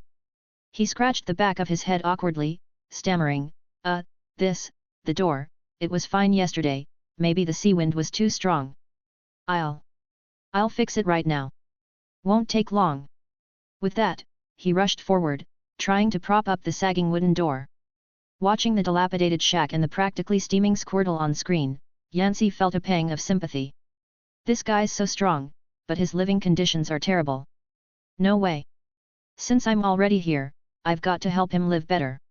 She pressed the interaction button and spoke into the microphone, her voice gentle, it's okay, Squirtle. The house might be old, but it's the place where you've been working hard to survive. Plus, look, we're official rescue team members now. We're going to get tons of missions and make lots of money. Then we can get a bigger house, or at least fix this place up, right? She controlled Larvesta to move forward, gently touching Squirtle's shell with her antennae. Squirtle was struggling with the stubborn door panel when he heard Yancy's words. He froze. He slowly turned around, seemingly encouraged by her words, and nodded vigorously. Yet. You're right, Yancy. Things will definitely get better. In that moment, he seemed genuinely energized. He resumed fixing the broken door, his movements still clumsy but much steadier than before. He found some suitable rocks to prop underneath, then used a pile of seaweed from nearby, probably something he'd gathered himself, to carefully reinforce the door. After quite a bit of work, he managed to barely install the door back in place. Though it was still slightly crooked, at least it could close now and seemed much more stable. Phew, done. Squirtle wiped away non-existent sweat, his face breaking into a smile. At least it'll block the wind now. Yancy, come on in. As he spoke, he reached out to push open the freshly repaired door, inviting Yancy inside. The instant his fingers touched the door panel. Boom! A massive explosion. The door, along with the frame Squirtle had just reinforced, exploded inward like it had been hit by a truck. Splintered wood, rocks, and moss scattered everywhere. Squirtle! Through the swirling dust, a slender blue figure shot through like a cannonball, carrying fragments of the door with it. It crashed heavily onto the ground right in front of Squirtle. As the dust slowly settled, Yancy and the livestream viewers finally got a clear look at the figure. It was larger and longer than a Dratini, covered in beautiful sapphire blue scales. But its current condition was clearly terrible. Its scales were damaged all over, covered in dirt and bloodstains, as if it had just been through an extremely brutal chase or battle. Right now, the Pokémon's eyes were tightly shut, its breathing shallow. It had obviously lost consciousness completely. After a brief moment of dead silence, the chat exploded. Holy crap! The door's gone again. Squirtle, I just fixed that door. Give it back. What the hell just flew in here? Wait, holy shit, is that a Dragonair? Holy crap, it really is a Dragonair. A pseudo-legendary. How did a pseudo-legendary get hurt this badly? A Dragonair. Yancy was surprised too, completely unprepared to encounter such a rare Pokémon here, and in such a brutal manner at that. Well, mainly it was pretty brutal for Squirtle. It took Squirtle a moment to recover from the shock of his door being destroyed again, but he didn't waste time mourning it. He immediately rushed to Dragonair's side, frantically checking its injuries. Oh no! It's badly hurt. Where did it come from? How did it get this injured? The chat refreshed again. He's really... I'm crying. This kid's too kind-hearted. Well, I guess turtle-hearted. Meanwhile, Squirtle carefully cradled Dragonair's head. This is bad, we need to save it. Yancy, help me out. Let's get it inside first. Working together, mostly Squirtle doing the lifting, they carefully carried the unconscious Dragonair into the house and gently laid it on the only grass bed available. Watching the unconscious Dragonair on screen, Yancy was also puzzled. Where did this thing come from? Squirtle, do you know it? Why would it show up at your house? I've never seen it before. Squirtle shook his head while frantically rummaging through the house for anything useful. I've never seen a Pokémon like this around here. It looks like this kind of Pokémon should live somewhere far away. Why would it come to a place like this? And injured so badly? As he spoke, he carefully pulled out a red bottle and fed its contents to Dragonair. This is some healing medicine I saved up. It's the lowest grade, but it should help. I hope it'll be okay. The livestream chat continued its heated discussion about this suddenly appearing Pokémon and the bizarre incident. This plot development is so sudden. Yeah, the game just started, right? That's a lot of information dump lol. Those injuries, looks like something was chasing it. Could it have been hurt by those purple mist Pokémon? Hard to say, but why would it show up here? This place is so far from that dungeon, and it's already a Dragonair. It should be way stronger than those low-level dungeon Pokémon, right? Yancy glanced at the chat while pondering these questions herself. By now, the sky had completely darkened. Only faint light and the sound of waves came through the window. Time passed slowly, then a notification suddenly appeared. Today's time has ended. Time to rest. So there's actually a daily time limit. Yancy was a bit surprised. She controlled Larvesta to lie down on another grass bed nearby. The screen went black. Yancy assumed it would transition directly to the next morning. But just then, a scene suddenly began to play. In the dead of night, both Squirtle and Larvesta were sleeping soundly. However, in the next moment, the perspective slowly zoomed in, focusing on the unconscious Dragonair on the grass bed. Moonlight scattered across its scales, creating a silvery white sheen.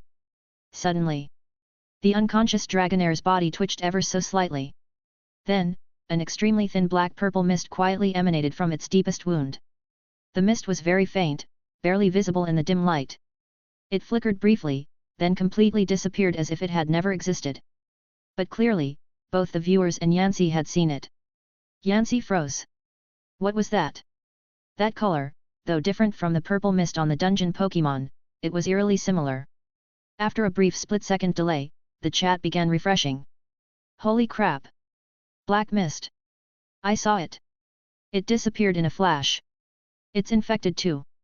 Like the dungeon Pokémon. This plot is so intense, hehe, can't wait. What the heck did Squirtle bring home lolololol? Yancy snapped back to her senses. She stared at the screen, deep in thought. This black mist, and the purple mist in the dungeon, they must be related. But from what just happened, this Dragonair seemed completely different from those other Pokémon, right? At least its condition was totally different. What's really going on here? Meanwhile, in the Paldea region. Ha! Easy win! Iono looked smugly at the screen showing gym leader Norman's last Pokémon falling, in a great mood. Back in Emerald, this guy had absolutely demolished her several times. She'd nearly developed trauma from that Mega Kangaskhan. In this Dark Phantom version, Norman's strength was significantly weaker by comparison. Though he wasn't weak, with Iono's current team setup, it was pretty straightforward. She cleared it in one try. Humming a tune, she was about to continue exploring the next part of the story when the most unwanted notification popped up on screen.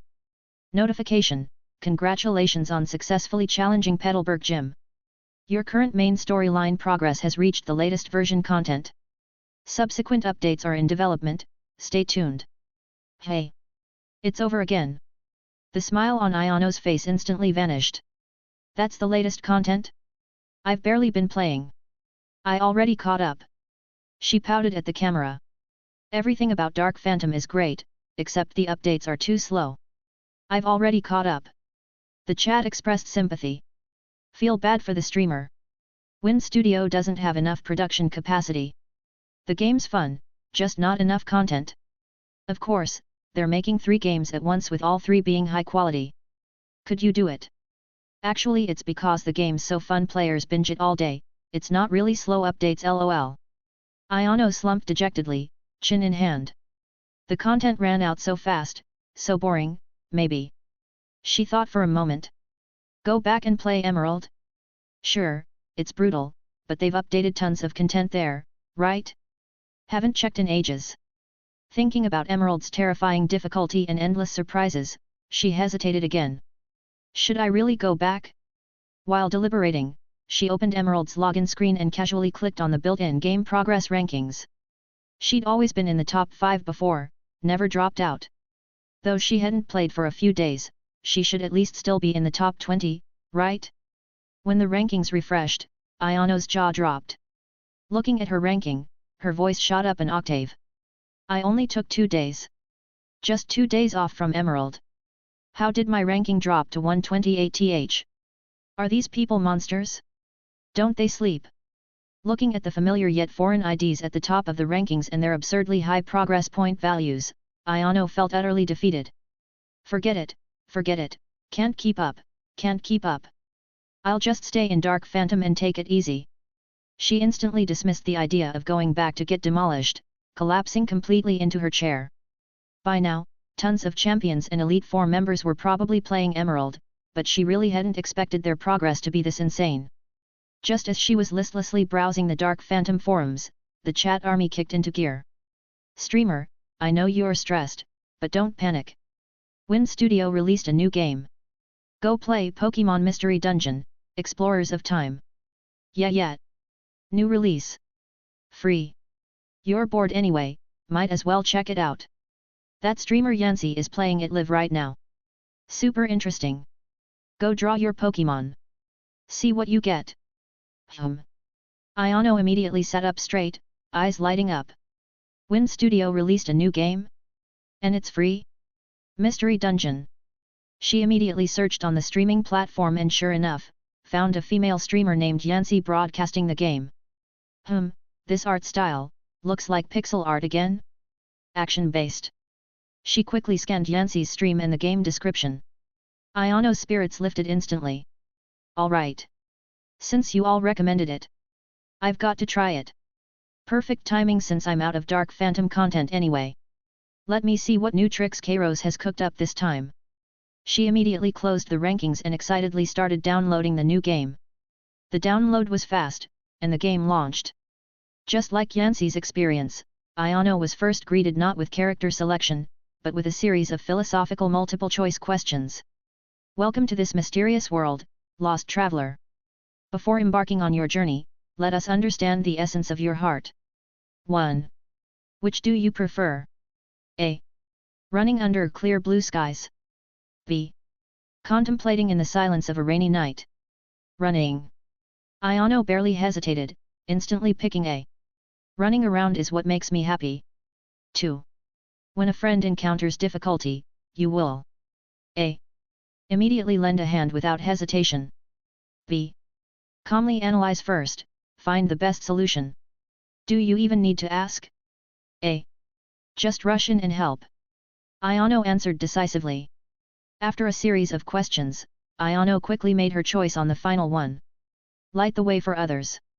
Protecting stuff is too boring. Pick A. The chat chimed in. Hot-blooded airhead streamer confirmed LOL. All A's. Total berserker playstyle hahaha.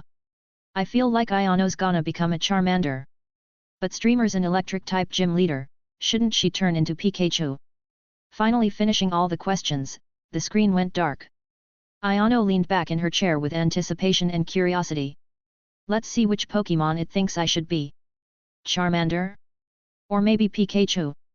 Give me something cool. A few seconds later, light appeared. The Pokémon silhouette emerging at the center of the screen made the anticipation on Iono's face instantly freeze. Those sleek, explosive body lines, that signature lightning bolt-like standing fur, that wild and untamed posture, even as just a silhouette, it was enough to make Iono's heart stop. Wait! This is... Chapter 232. This isn't what you said it'd be. Cynthia makes contact. At this very moment, Iono stared at the screen, watching Zeraora standing there with effortless grace, its body crackling with electric blue light. Her heart was racing. So cool. Unbelievably cool. This was practically a Pokémon made just for her. The live stream chat exploded with amazement. Holy crap! Zeraora. Isn't that the one the streamer was gushing over before? Streamer is totally Win's favorite confirmed. I'm jealous, I just finished my pull and got a Rattata. Streamer's luck is insane. Stealing all that good fortune. This starting lineup. Absolutely broken. That's ridiculously cool. Iono flipped her twin tails with a smug grin and leaned into the microphone. Fam. See that? This is pure skill. This is our bond. She laughed, setting off another wave of I'm dead and wife spam in the chat. Before jumping into the game, Iono checked the chat like she always did to gather some intel. So guys, what's the actual gameplay like? Looking at Yancey's partner, that Squirtle seems pretty dopey. As she spoke, she adjusted her microphone, a mischievous smile spreading across her face. She loved messing with introverted, shy types. Just imagining getting them to open up and be as sunny as her felt incredibly satisfying. The chat immediately lit up with explanations. Yeah. A socially anxious Squirtle. Super shy. The kind that hides in its shell when talking to girls. Streamer get ready to tease, crossed out, reform him. Yancey's got Squirtle, he's adorable. Can't wait to see Iono's social butterfly powers in action. Go get him, Iono. Bring the sunshine. Iono's eyes sparkled. An easily flustered Squirtle partner? She could already picture herself greeting him enthusiastically while he blushed and retreated into his shell. Buzzing with excitement, she guided Zeraora forward and jumped into the game. The soft glow faded, and Iono's Zeraora materialized on a pixel art beach. She spun the camera around, eagerly searching for that shy partner. But what came into view wasn't a blue turtle shell, it was a bright, dazzling yellow. A Pikachu. A Pikachu that looked, somehow off. It wasn't bouncing around like the Pikachu she remembered, and it definitely wasn't flashing that signature cute smile. It just stood there in the distance, back to the ocean, its small frame radiating an incredibly cold presence. The electric sacs on its cheeks flickered with tiny sparks every so often. This Pikachu seemed unusually quiet, even, distant.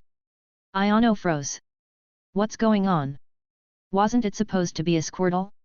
After a moment's pause, she walked forward and hit the interaction button. Hey! Hello! The Pikachu, hearing her voice, only slowly turned its head. Its crimson eyes swept over Iono with complete indifference. It didn't return Iono's enthusiasm, just gave the slightest nod before turning back to stare at the ocean, as if the rolling waves were far more interesting than the living Pokémon standing right there. The smile on Iono's face instantly froze. What happened to the shyness? The cuteness? What's with this ice-cold vibe? The chat went wild. Why does the streamer have a Pikachu? Where's the Squirtle? Holy crap! This Pikachu is so cold. That death glare. Kind of hot though. Ha ha ha ha, the streamer's smile just died. This isn't the script we agreed on. So partners are randomized. Now I'm curious what I'll get. Bulbasaur or Charmander? Iono stared at the Pikachu on screen, radiating pure don't talk to me energy, feeling completely thrown off.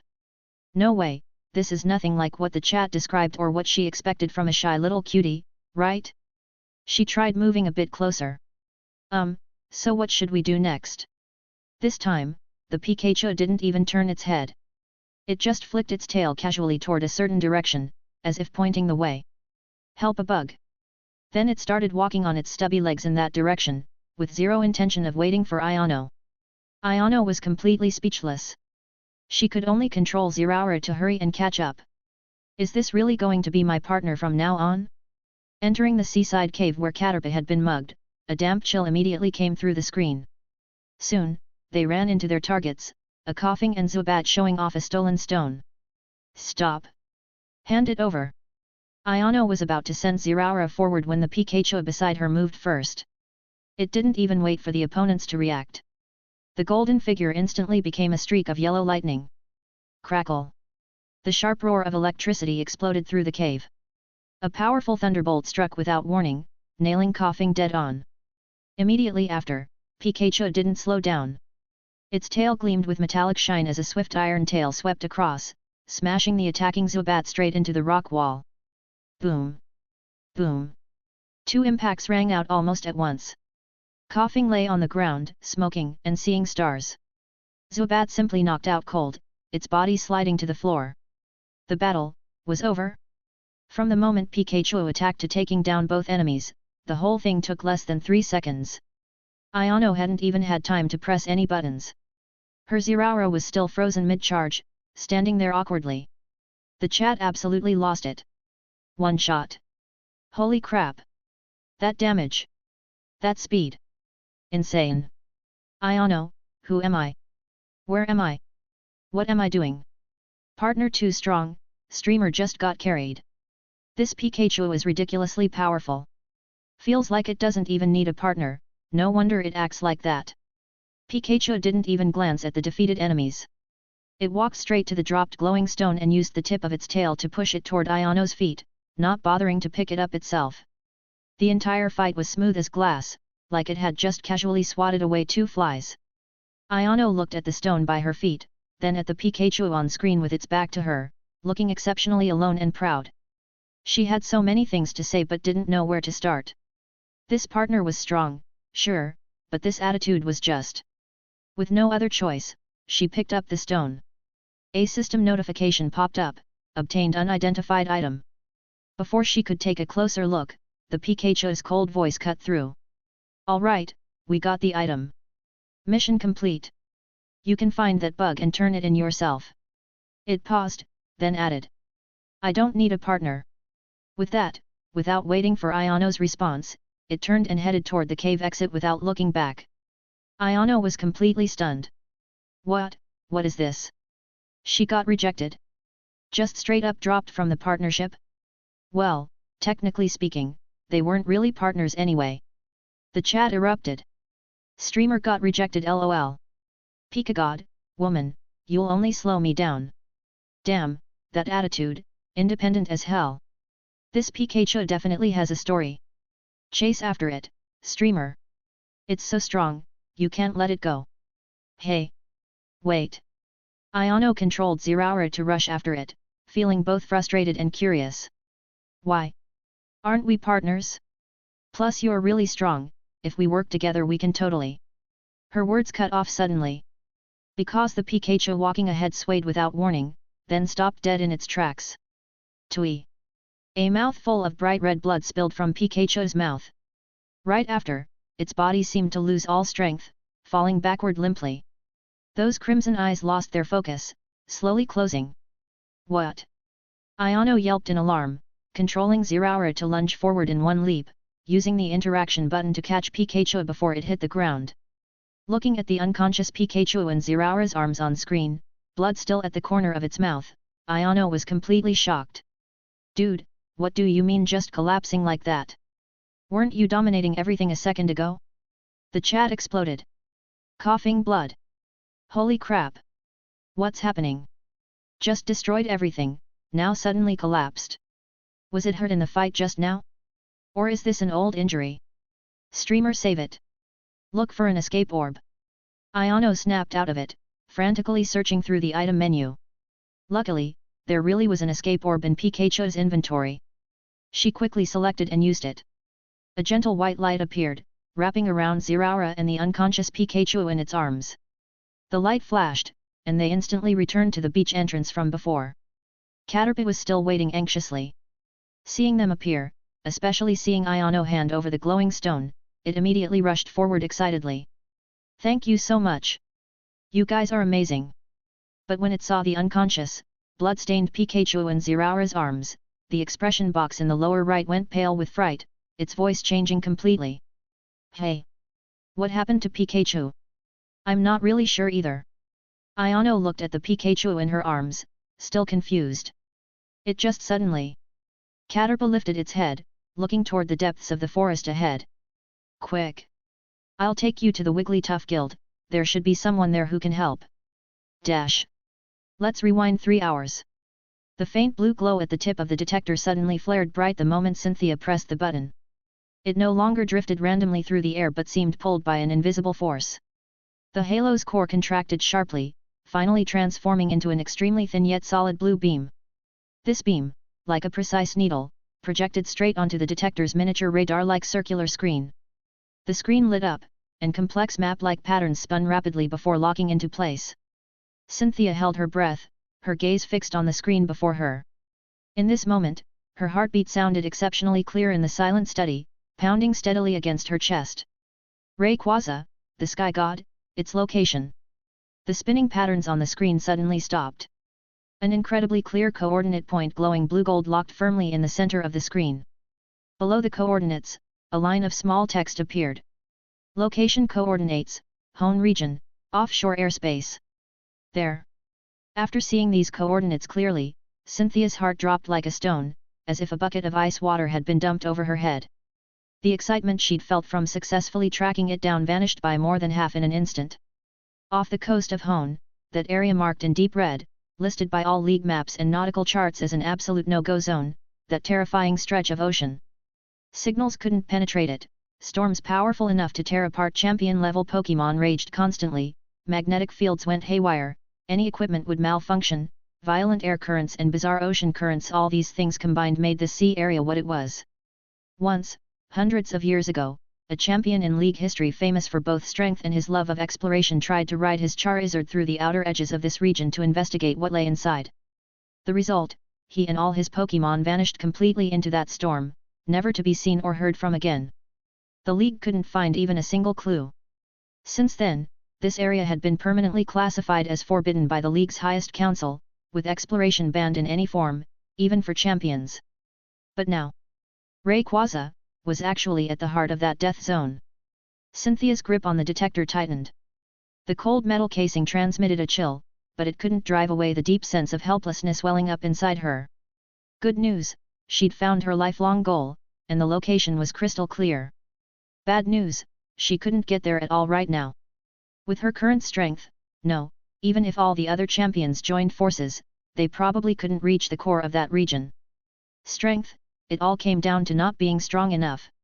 She needed more power to reach Rayquaza. Burn, her gaze drifted involuntarily toward the Pokeball sitting quietly on the desk. Right. The shock of discovering Rayquaza's existence, the intensity of the champion battles, it had all consumed her so completely that she'd nearly forgotten everything else. Not until this moment, when only the detector screen's faint blue glow and moonlight from the window lit the study, did she suddenly remember that after beating the game and collecting her rewards, there was another extremely important matter she'd overlooked. She immediately turned back to the computer screen, to the freshly completed game interface for Pokémon Emerald. Sure enough, beside the victory celebration in the Hall of Fame display, an easy-to-miss system notification box floated quietly. Congratulations on clearing the game. Based on your in-game performance and final ranking, your rewards are as follows. League Champion Prize Money, 200,000 cash has been transferred to your League account. In-game Achievement Reward, Special Item Champion's Mark has been sent to your bag. But Cynthia's gaze locked onto the last line. Special Notice. This game is lovingly produced by Win Studio. As you are the first player to clear the game, an additional reward is now issued. Developer Contact Code, PM World 001 Legend. Chapter 233 FIRST Contact, Kairos's Request?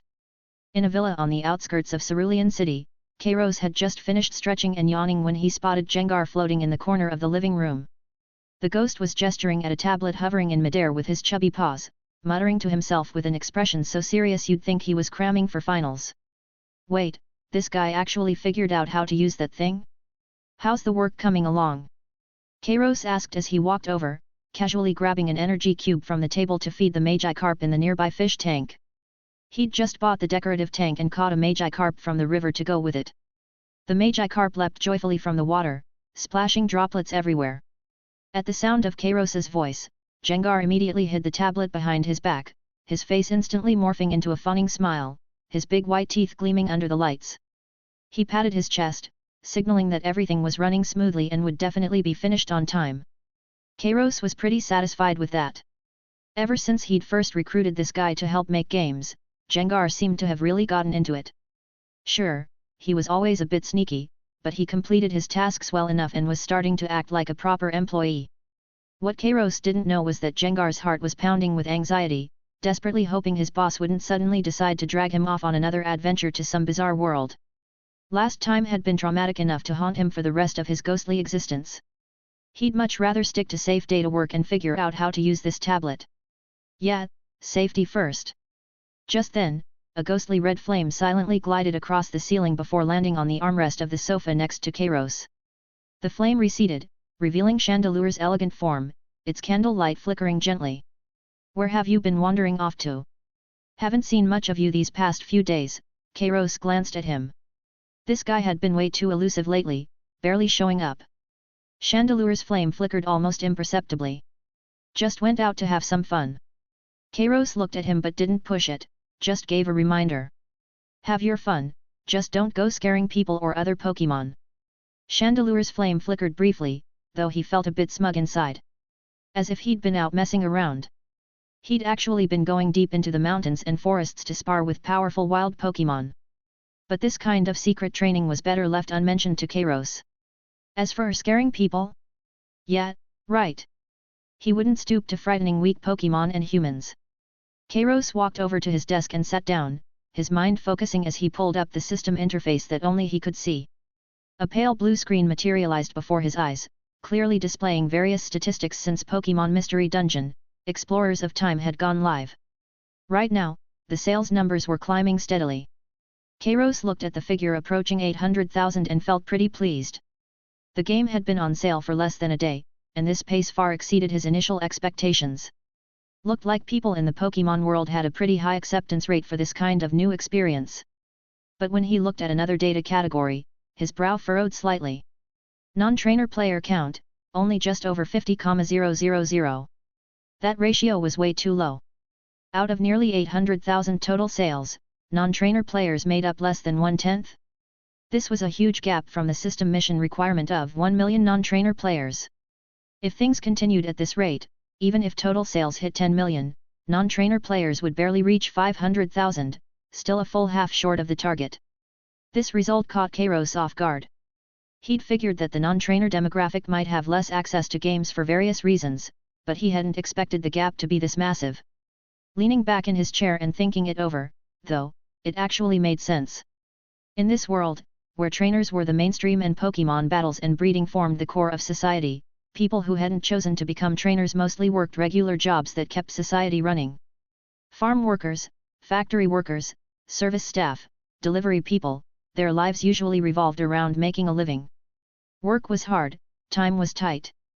Entertainment like this might be a luxury for them. Even if clearing the game gave real-world rewards, even items that could boost a Pokémon's strength, while these things were treasures to trainers, for non-trainers who either had no Pokémon partners or whose Pokémon partners were work companions rather than battle partners, the appeal was way lower.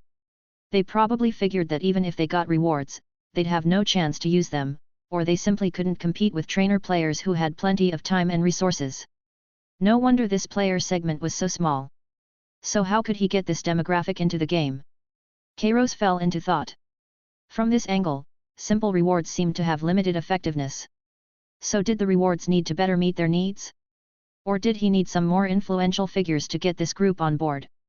Just as a few vague ideas were forming in his mind, the communication module on his system panel, in an extremely inconspicuous corner, suddenly flashed a tiny golden light, accompanied by an extremely faint notification sound. Kairos's gaze immediately locked onto it. New message, friend request from Cynthia. Seeing the notification, his eyebrow arched. Talk about perfect timing. Sinnoh region, MT Coronet Villa, Cynthia's study. Cynthia felt her palm, gripping the mouse, getting slightly sweaty. She stared at the chat window on screen, so minimalist it was almost crude. At the top was just one word, wind, along with a grey avatar. Several minutes had passed since she'd sent the friend request. To Cynthia, those minutes felt like an eternity. She took a deep breath, trying to calm herself, but her heart stubbornly continued its rapid beating.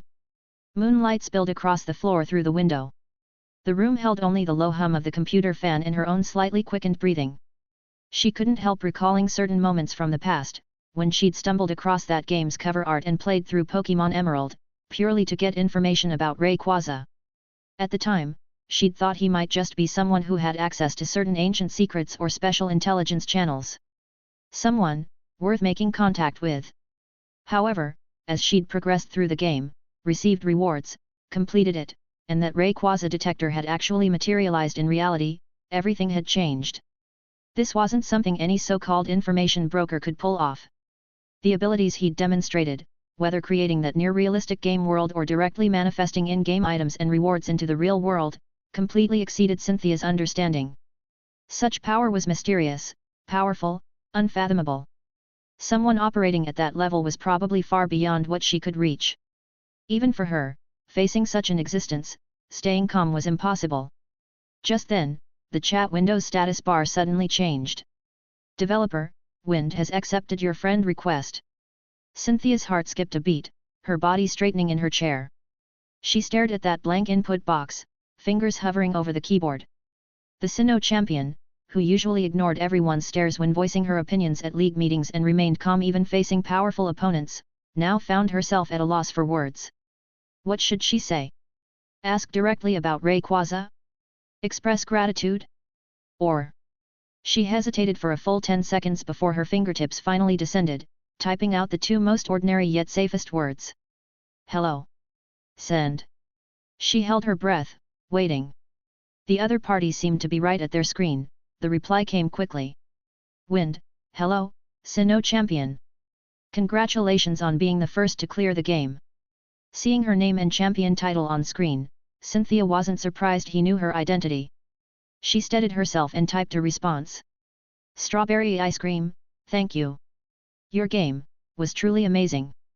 Wind, I'm glad it brought you enjoyment and rewards. A brief silence.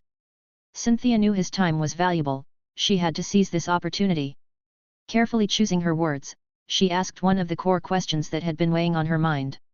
Strawberry ice cream, may I ask, everything in the game, those experiences, those legends, those Pokémon, are they all real? This question seemed to make him pause to think. The reply gradually appeared. Wind, yes and no. They do exist in the river of time, exist at the far end of space, exist in the trajectory of another world's operation. What you experienced are fragments of what has happened or might happen in that world. This answer carried a certain ambiguity, both confirming reality while not stating it outright. Cynthia felt her worldview getting gently pried open once again. She'd originally wanted to press further about how he'd created such a game and how he achieved the reward distribution, but after typing the question, she deleted it. Because these questions were pointless.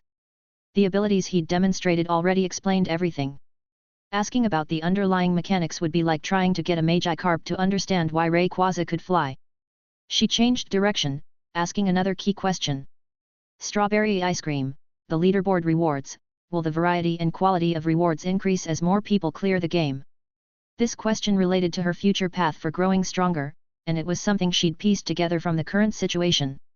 Wind, yes. The more people clear it, the fiercer the leaderboard competition, and naturally, the rewards will become richer. It will continue this way going forward. Cynthia's mind settled. Good. First clear rewards only came once, but the path to continuous growth afterward was now open, and rewards would only get better. She was about to continue typing when another message from him popped up. Wind, you have one final question. One final question. Cynthia's fingers froze as she fell into thought. Countless thoughts raced through her mind, but ultimately, that goal that had defined her entire trainer career, that conviction driving her to grow ever stronger, overwhelmed everything else. She took a deep breath, as if gathering all her strength, and typed that name on the keyboard. Strawberry ice cream, Rayquaza. The detector given as a game reward, the coordinates it locked onto, is it really there? Does it truly exist at that location? Send. This time, the wait seemed especially long. Cynthia's gaze locked tightly on the screen, she could almost hear her own breathing. Finally, the reply appeared. Just a simple word, yet it struck like a thunderbolt in her mind. Wind, yes. An indescribable emotion surged through Cynthia. It was real. Rayquaza truly existed in that legendary Forbidden Zone. The detector hadn't been wrong. The game's guidance was accurate. Her long pursuit finally had an answer that was incredibly clear yet impossibly distant. In that moment, her next goal became crystal clear. She needed power. Power strong enough to break through that forbidden zone of life. Her eyes sharpened instantly, filled with unprecedented determination. Just as Cynthia's mind was completely consumed by thoughts of Rayquaza and she was preparing to express thanks and end the conversation, another message from him arrived.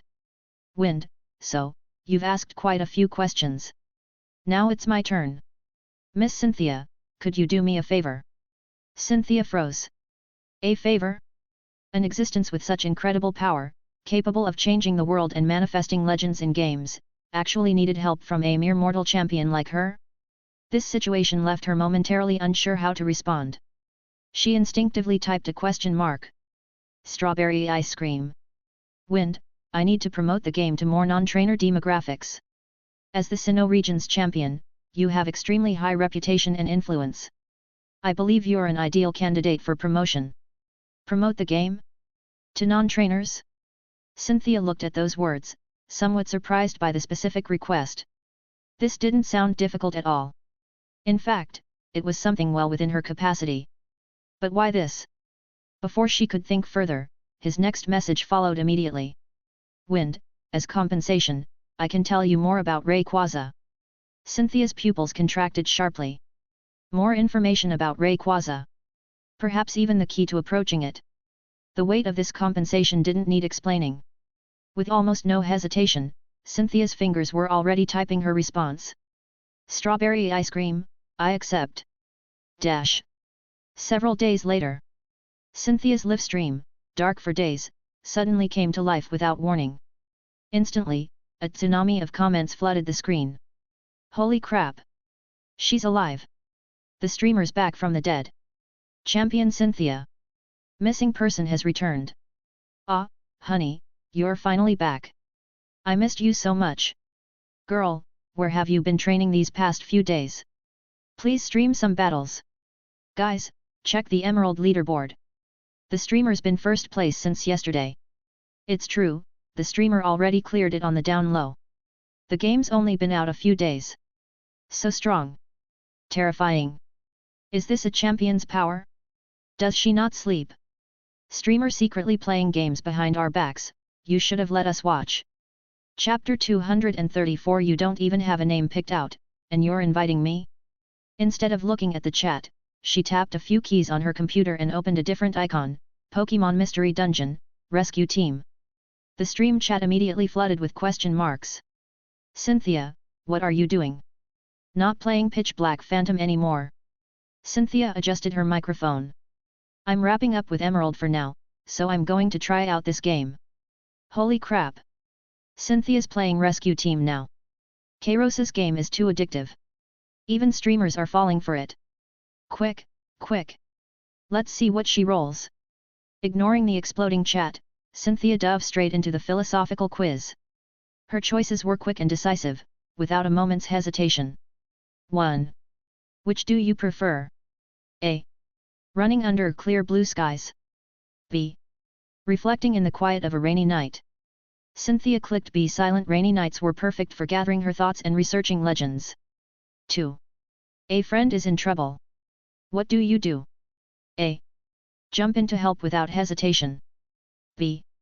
Stay calm, analyze the situation, and find the best solution. B.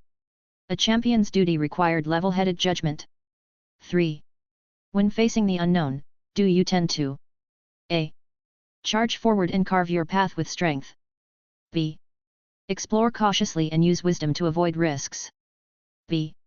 The restricted zone around Rayquaza was the perfect example. 4. What quality matters most to you? A.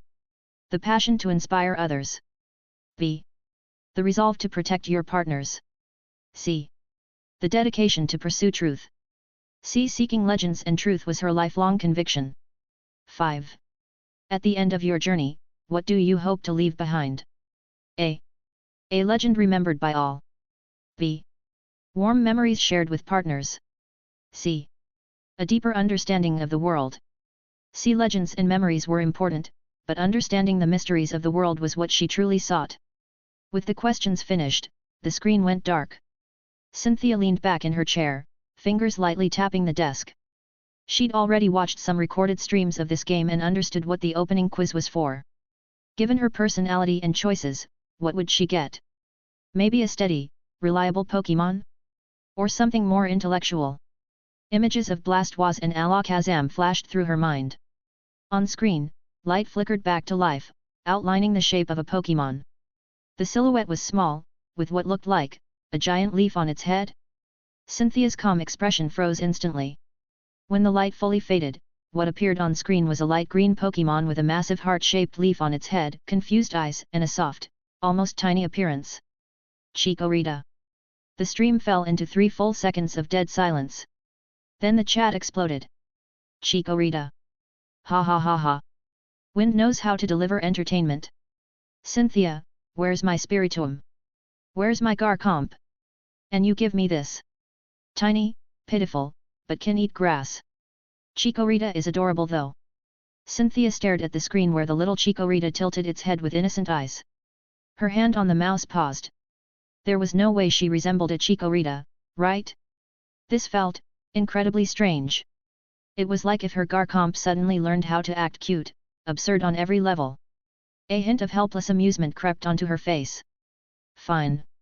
If this was an experience of not being a trainer, then she'd see it through to the end.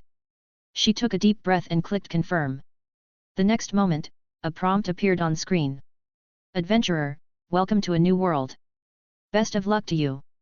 Meanwhile, Iono was controlling Zeraora, carefully cradling an unconscious Pikachu with blood still at the corner of its mouth, hurrying through the forest behind Caterpie. Finally, she spotted the massive ancient tree that had been converted into a guild. It's right ahead. The Wigglytuff Guild. Blissey's definitely there. Caterpie shouted anxiously. Iono breathed a sigh of relief and rushed through the guild entrance. The bustling hall quieted down considerably as many Pokémon's eyes turned toward them, focusing on the Pikachu in her arms. Please, someone help. He's hurt and unconscious. It's serious. Iono pressed the interact button and shouted into her mic, Zeraora frantically looking around. But the eager help she expected didn't come. Whispers spread like a tide. Look, it's that Pikachu. Why is he back again? And in that state? TCH, bad luck. Stay away from him. Anyone who helps him is asking for trouble. Those gazes held coldness, disgust, contempt, and even a trace of fear. The previously busy Pokémon instinctively backed away, as if Pikachu carried some kind of plague.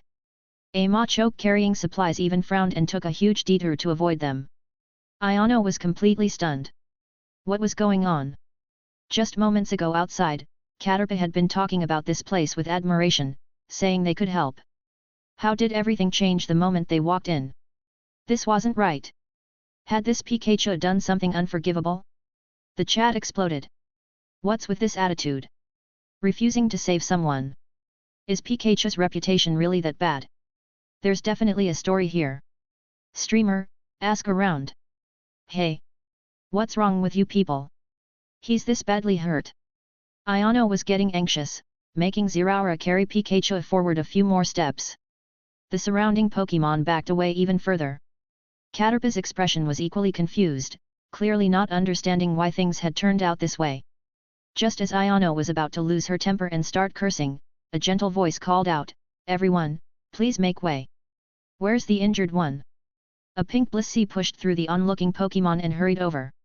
The egg on her chest seemed to radiate a warm glow. When she saw the Pikachu in Zeraora's arms, her brow immediately furrowed. Follow me, emergency room. Without hesitation, she turned and led the way. Knowing help had arrived, Iono quickly followed. The emergency room was tucked in a corner of the guild, very quiet. Blissey gestured for Zeraora to place Pikachu on a bed lined with clean, soft padding. How did things get this bad? Blissey sighed as she rapidly checked Pikachu's injuries. Old wounds acting up again, plus forcing himself to use his powers. He's completely burned out. Old wounds. Ayano caught the key phrase. Does this happen to him often? And why does everyone seem to really dislike him?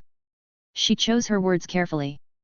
Blissey's hands didn't stop moving as she pulled out equipment glowing with soft light to scan Pikachu. Her tone carried complex emotions. Him? He used to be the deputy leader of the Star of Hope rescue team. That was a top-tier 5-star team, filled with really strong Pokémon. Star of Hope. Both Ayano and the chat perked up their ears. The name alone sounded impressive. Yes. But sadly, about half a year ago, they took on a high-difficulty mission to explore the depths of Shadow Gorge. Supposedly they encountered something truly terrifying. In the end, only he came back, injured and unconscious just like now. Blissey's voice lowered. When he woke up, his strength was nowhere near what it used to be, and he was left with incurable internal injuries that could flare up at any time, like today. And also, Blissey paused, seeming reluctant to continue. There are rumors that, at the critical moment, he abandoned his teammates and escaped alone. They call him a coward, a traitor. Abandoned his teammates? Escaped alone? Ayano looked at the Pikachu lying on the bed, brow furrowed even in unconsciousness, looking unusually stubborn. She frowned. That didn't seem like something this guy would do. The chat immediately flooded. That's nonsense. I don't believe it. If he'd really abandoned his teammates, he wouldn't have helped the streamer fight those coughing and Zubat in the cave, let alone help Caterpie. Exactly. He was already injured but still charged in and wiped out the opposition. He's clearly got a tough exterior but a soft heart. I agree, this Pikachu looks proud but doesn't seem like a bad guy at all. As the chat debated, scenes from earlier flashed through Ayano's mind. She remembered how Pikachu had acted in the cave, how even when coughing up blood before collapsing, there hadn't been a trace of fear in his eyes. Would a Pokémon like that abandon his companions? There had to be more to the story, at least it couldn't be as simple as it appeared. Though there was no way to know for certain what Pikachu had actually done in the past, her instincts told her to believe in him. Blissey's treatment lasted a long time. Gentle light enveloped Pikachu, his tightly furrowed brow seemed to relax, and his breathing steadied. Finally, Blissey withdrew her hands and wiped the sweat from her forehead. He's out of danger, but he needs rest. As for the internal injuries, I can't do anything about those. He'll just have to be careful and not push himself like this again. Just then, the Pikachu on the bed's eyelids trembled and slowly opened. Those crimson eyes, still emotionless, first stared blankly at the ceiling before focusing on Ayano's Zeraora. He sat up silently, movements still sluggish. Pikachu's gaze swept over Ayano, then Blissey, and finally settled on the treated wounds on his own body. He didn't ask anything or say much. He just fumbled around, first pulling out a gold coin and tossing it to Blissey. Then he pulled out a dull grey, completely unremarkable-looking stone and casually tossed it to Ayano. Thanks for the help. His voice was still cold, devoid of any emotion. Take it and get lost. With that, he struggled to get off the bed, as if he didn't want to stay there a second longer. Watching him put up walls like this, that stubborn streak in Ayano flared up again. She moved Zeraora forward a step, blocking Pikachu's path. Hey! Wait! Ayano spoke into her mic. Pikachu! Want to join my rescue team? Let's team up! Pikachu's movements froze. He looked up, those crimson eyes sharpening for the first time as they locked onto Zeraora, as if he could see right through to the person behind the screen. The emergency room fell terrifyingly silent. Even Blissey stopped what she was doing, staring at Zeraora in surprise, seemingly unable to believe he'd say something like that. After several seconds of silence, Pikachu's mouth twitched into something like a mocking smile. Team up! His voice was icy. Aren't you afraid that I'll do what they say and abandon you when danger comes, then run off by myself? The words came out like a knife, directly addressing the gossip from outside. But Ayano just rolled her eyes. I don't believe a word of what they said. Ayano's voice was firm and resolute. I think you're nothing like what they describe. Nothing at all. Back in that cave, you could have ignored that Caterpie, ignored me, and just left. But you stepped in. You helped us. Even though you were injured. And even knowing that using your powers would have consequences, you still did it. She paused, then very seriously extended her invitation again, so I think, you're a partner worth trusting. Want to team up with me? Pikachu stared intently at Zeraora. Something incredibly complex seemed to flash through those crimson eyes. But all those emotions quickly vanished, and he returned to that ice-cold demeanor. Once again, he said nothing. He just turned away from Zeraora and walked toward the emergency room exit without looking back. Seeing this, the chat erupted in wails. Ah! He's leaving. Streamer, chase him. It's over, no chance now. Damn, why is this guy so cold? Did the streamer not say the right things to convince him? Ayano watched Pikachu disappear through the doorway, feeling a bit helpless. Had she been too direct? Or not expressed herself well enough? This Pikachu's emotional scars seemed way deeper than she'd imagined. Or had she actually been wrong about him? Maybe this Pikachu wasn't the right partner for her team? So what now? She couldn't just go find another Pokémon to form some rescue team with. Just as she was feeling dejected and moving Zeraora to leave the emergency room too. A cold, impatient voice suddenly drifted back from the doorway. Hey! Both Ayano and Zeraora froze. In the light of the doorway, the yellow Pikachu hadn't gone far. He stood with his back to Zeraora, his golden figure paused in the hallway, tail tip swaying slightly. Our rescue team. He paused, as if weighing his words. His voice still lacked warmth but was no longer as sharp as before. What are we calling it? Ayano paused, then suddenly grinned. Well, I haven't thought of a name yet. How about we figure it out after you join? TCH, you don't even have a name picked out, and you're inviting me to team up? I don't do sloppy work like that. Pikachu spoke dismissively and walked away. When you've got a name figured out, come find me at the guild entrance. Chapter 235 Back to the dungeon, new mechanics? Meanwhile, on Yanxi's end, the game had reached its second day. The morning sea breeze carried a salty, damp scent through the doorway that was now just a broken frame, rousing Larvesta from her makeshift bed of grass. Strangely enough, even sitting in front of the screen, Yanxi could practically smell that wind and the ocean. She wasn't even surprised anymore.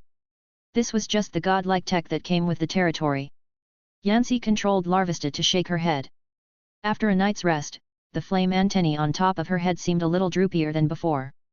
Her first instinct was to look over at the grass bed nearby.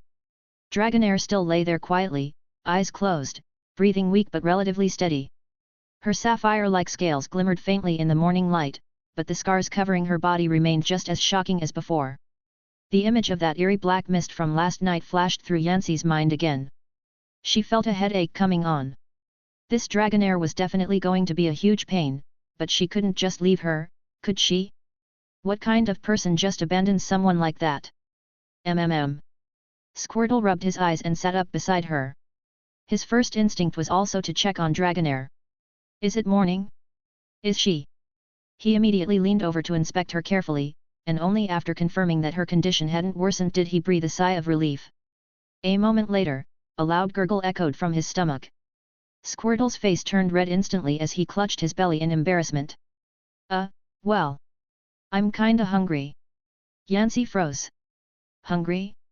She glanced at her team's status bar and noticed that below the HP bar for both her and Squirtle, there was now a yellow bar. Wait, are you kidding me? This game has a hunger mechanic too? At that moment, both of their yellow bars were nearly empty. Watching Squirtle's awkward expression and remembering his rundown shack, Yanxi let out a long sigh. Great. I didn't think I'd be this broke in a game. This turtle's got decent skills, but man, his life is rough. Now they were all so poor they couldn't even afford food. She was a deadweight who could only use string shot, and now they'd picked up an unconscious pseudo-legendary patient. The difficulty curve was maxed out from the start. Let's go, Yanxi said, controlling Larvesta to stand up and gently nudge Squirtle with her antennae. We're a one-star rescue team now. Let's head to the guild, take on some missions, earn money for food piece of cake. And while we're at it, maybe see if there's a way to figure out what's going on with this guy. Although she was still thinking about that purple stone with the 50 gold coin appraisal fee, given how broke they were right now, she decided to put it on the back burner. Yet. Squirtle nodded vigorously in agreement. The turtle and the bug carefully stepped around Dragonair and left their drafty home, heading once more toward the Wigglytuff Guild deep in the forest. On the way, Yanxi controlled Larvesta to walk alongside Squirtle, finally getting a chance to ask the questions she'd been holding in all night. Squirtle, what's the deal with those dungeons? And those Pokémon covered in purple mist? How did the rescue teams even get started? After everything that had happened, she was getting curious about the basic lore of this world. And she wasn't the only one. The livestream chat was just as interested. Squirtle led the way while earnestly explaining. Those dungeons, they weren't always like that. According to the senior members at the guild, a long time ago, one day these weird places just started appearing all over the world. The terrain inside shifts on its own, like it's alive, and it's full of danger. He paused, his voice dropping lower with a hint of fear.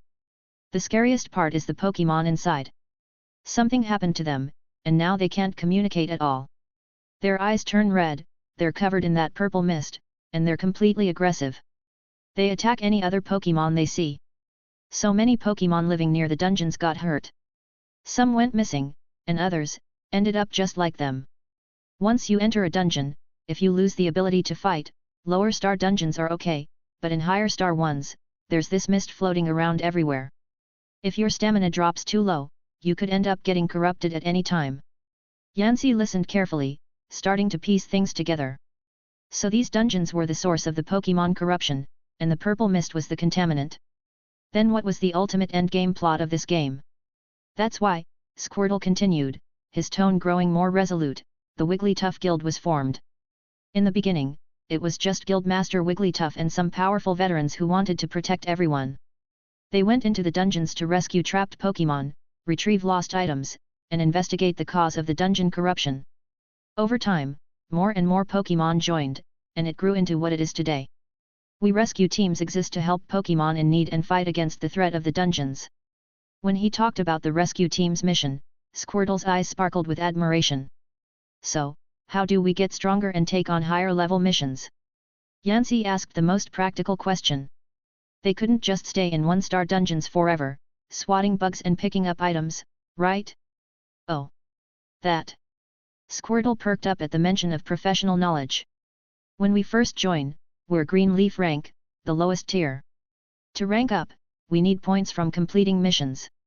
The more missions we finish, the higher the difficulty, and the better the evaluation, the more points we get. Once we've earned enough points, the guild will upgrade our badge. He pointed to the green Wigglytuff smiley face badge on his chest. Above green leaf is bronze leaf, silver leaf, gold leaf, and higher up, there are even more impressive star rank teams.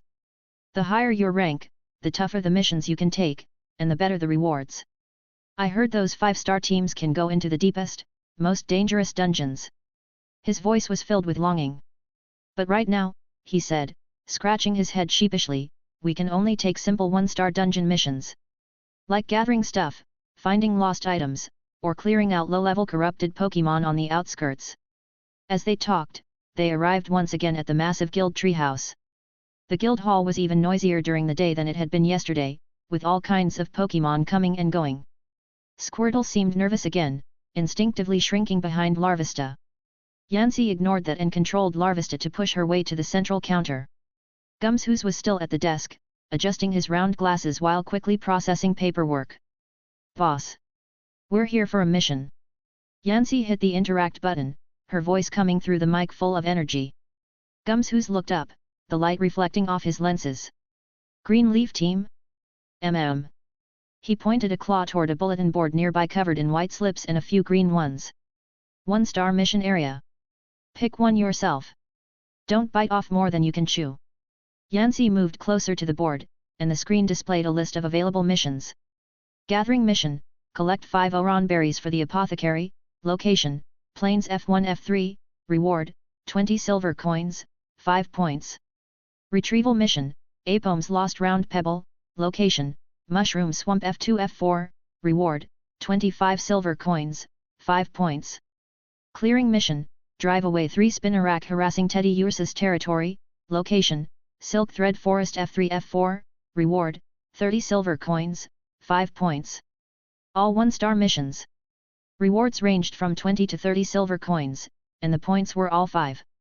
Yancy frowned as she scanned them. How long would it take to save up 50 gold coins at this rate? Her eyes drifted involuntarily toward the area with blue slips, and even a few red ones. That was the higher-ranked mission zone. Yancy suddenly had an idea. This game had such a high degree of freedom. Maybe she could try pushing the limits? Boss, Yancy tried tentatively, can we take a blue 2-star mission and give it a shot? I guarantee we can finish it. She thought back to Squirtle's combat ability yesterday and their coordination. Well, it was decent enough, right? Gumshoos didn't even look up. The light glinted coldly off his lenses. You're 1 star. His voice was flat. Want higher missions? Rank up first. That's non-negotiable. Squirtle gently tugged at Larvista's antennae from behind, whispering, Yancy, the guild's rules are really strict, let's just do 1-star missions for now. Comments started flooding the chat. Ha ha ha, streamer tried to skip ahead and got shut down. Gumshoos, rules are rules. Squirtle's such a scaredy cat, won't even back the streamer up lol. Streamer, just grind it out like the rest of us. Yancy sighed. Alright. Looks like the rules here are stricter than she thought. She scanned the mission board again and finally locked onto one with slightly higher pay and a location she was familiar with. Clearing mission, drive away 3 Spinnerack harassing Teddy Ursa's territory, location, Silk Thread Forest F3 F4, reward, 30 silver coins. Let's go with this one. She said, accepting the mission. This one paid the most. Every little bit counted. They couldn't even afford food right now, so even scraps mattered. Plus, they'd been to Silk Thread Forest yesterday. With familiar terrain, the mission would be easier. As she confirmed, a notification popped up. Accepted 1-star mission, Spinnerack eviction. Mission objective, defeat/drive away 3 Spinnerack in Silk Thread Forest F3 F4, 0/3. Alright. Destination, Silk Thread Forest. Let's go make some money. Yancy controlled Larvista and, with the still somewhat awkward Squirtle in tow, headed back into the forest dungeon tangled with silver webs and corrupted Pokémon. As the transition scene played, a brief cutaway interrupted. Back at Squirtle's shack, on the grass bed, the unconscious Dragonaire's deepest wound twitched almost imperceptibly in the morning light. A wisp of dark purple mist, thicker and more solid than last night's, quietly seeped out before vanishing back beneath her scales. Yancy watched the scene and rubbed her forehead. Dude, you don't need to keep reminding me this Dragonaire's got problems. Why are you rushing me like this? Stepping into the familiar first floor of Silk Thread Forest, the damp earthy smell mixed with the scent of rotting plants washed over them again. Yancy controlled Larvista to follow closely behind Squirtle, observing their surroundings. She noticed that the dungeon's layout seemed slightly different from last time. Yancy, have you noticed? Every time we enter a dungeon and leave, when we come back the next day, things inside will have changed. Lower star dungeons don't change much, but higher star ones change a lot. Squirtle looked alert. Even though this is just a 1-star mission, anything can happen in a dungeon. We need to be careful. Before long, at a corner in the F2 area, they encountered their first target, a Spinnerack. It was perched on a freshly spun web, and the moment it saw Squirtle and Larvista, it started chittering and spat sticky silk in an attempt to entangle them. Watch out! Squirtle barked, nimbly dodging to the side while firing a precise water gun. Seeing this, Yancy paused for a moment. She couldn't shake the feeling that Squirtle's movements seemed sharper than they had been during yesterday's battle. So even with AI control, he could grow and learn through combat? That was actually pretty cool. Meanwhile, the water blast hit Spinnerack square on, knocking it off its web. It tumbled awkwardly a few times, and its HP bar immediately dropped a chunk. Enraged, it lunged again. Yancy controlled Larvista to use String Shot once more. Fine white silk shot out, sticking to several of Spinnerack's legs with a wet slap. Spinnerack's speed visibly slowed, its movements turning clumsy. Squirtle seized the opening and fired another water gun, finishing off the Spinnerack in one shot. A notification refreshed on screen. Mission objective, defeat/drive away 3 Spinnerack in Silk Thread Forest F3 F4, 1/3. Squirtle turned back and gave Larvista an encouraging smile. The two of them continued deeper into the F3 area.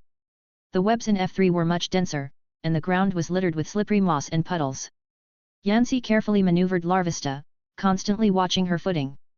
Just then, Squirtle seemed to step on a patch of soft moss, and the ground suddenly gave way beneath him. It's a trap! Squirtle shouted as his body plummeted downward. The trap wasn't lined with deadly spikes, but it was full of sharp, jagged rocks. Yancy's heart leapt into her throat. Without thinking, she instinctively controlled Larvesta to fire string shot at a rock near Squirtle. The white thread landed precisely on the rock, with Larvesta gripping the other end tightly. Squirtle's falling body jerked to a halt, barely hanging on at the edge of the collapsed pit. Yancy quickly controlled Larvesta to pull backward. Despite her small frame, Larvesta summoned all her strength and dragged Squirtle back bit by bit, hauling him up from the edge of the trap. Squirtle crawled back onto solid ground, still catching his breath as he patted his chest. That was way too close. Thanks, Yancy.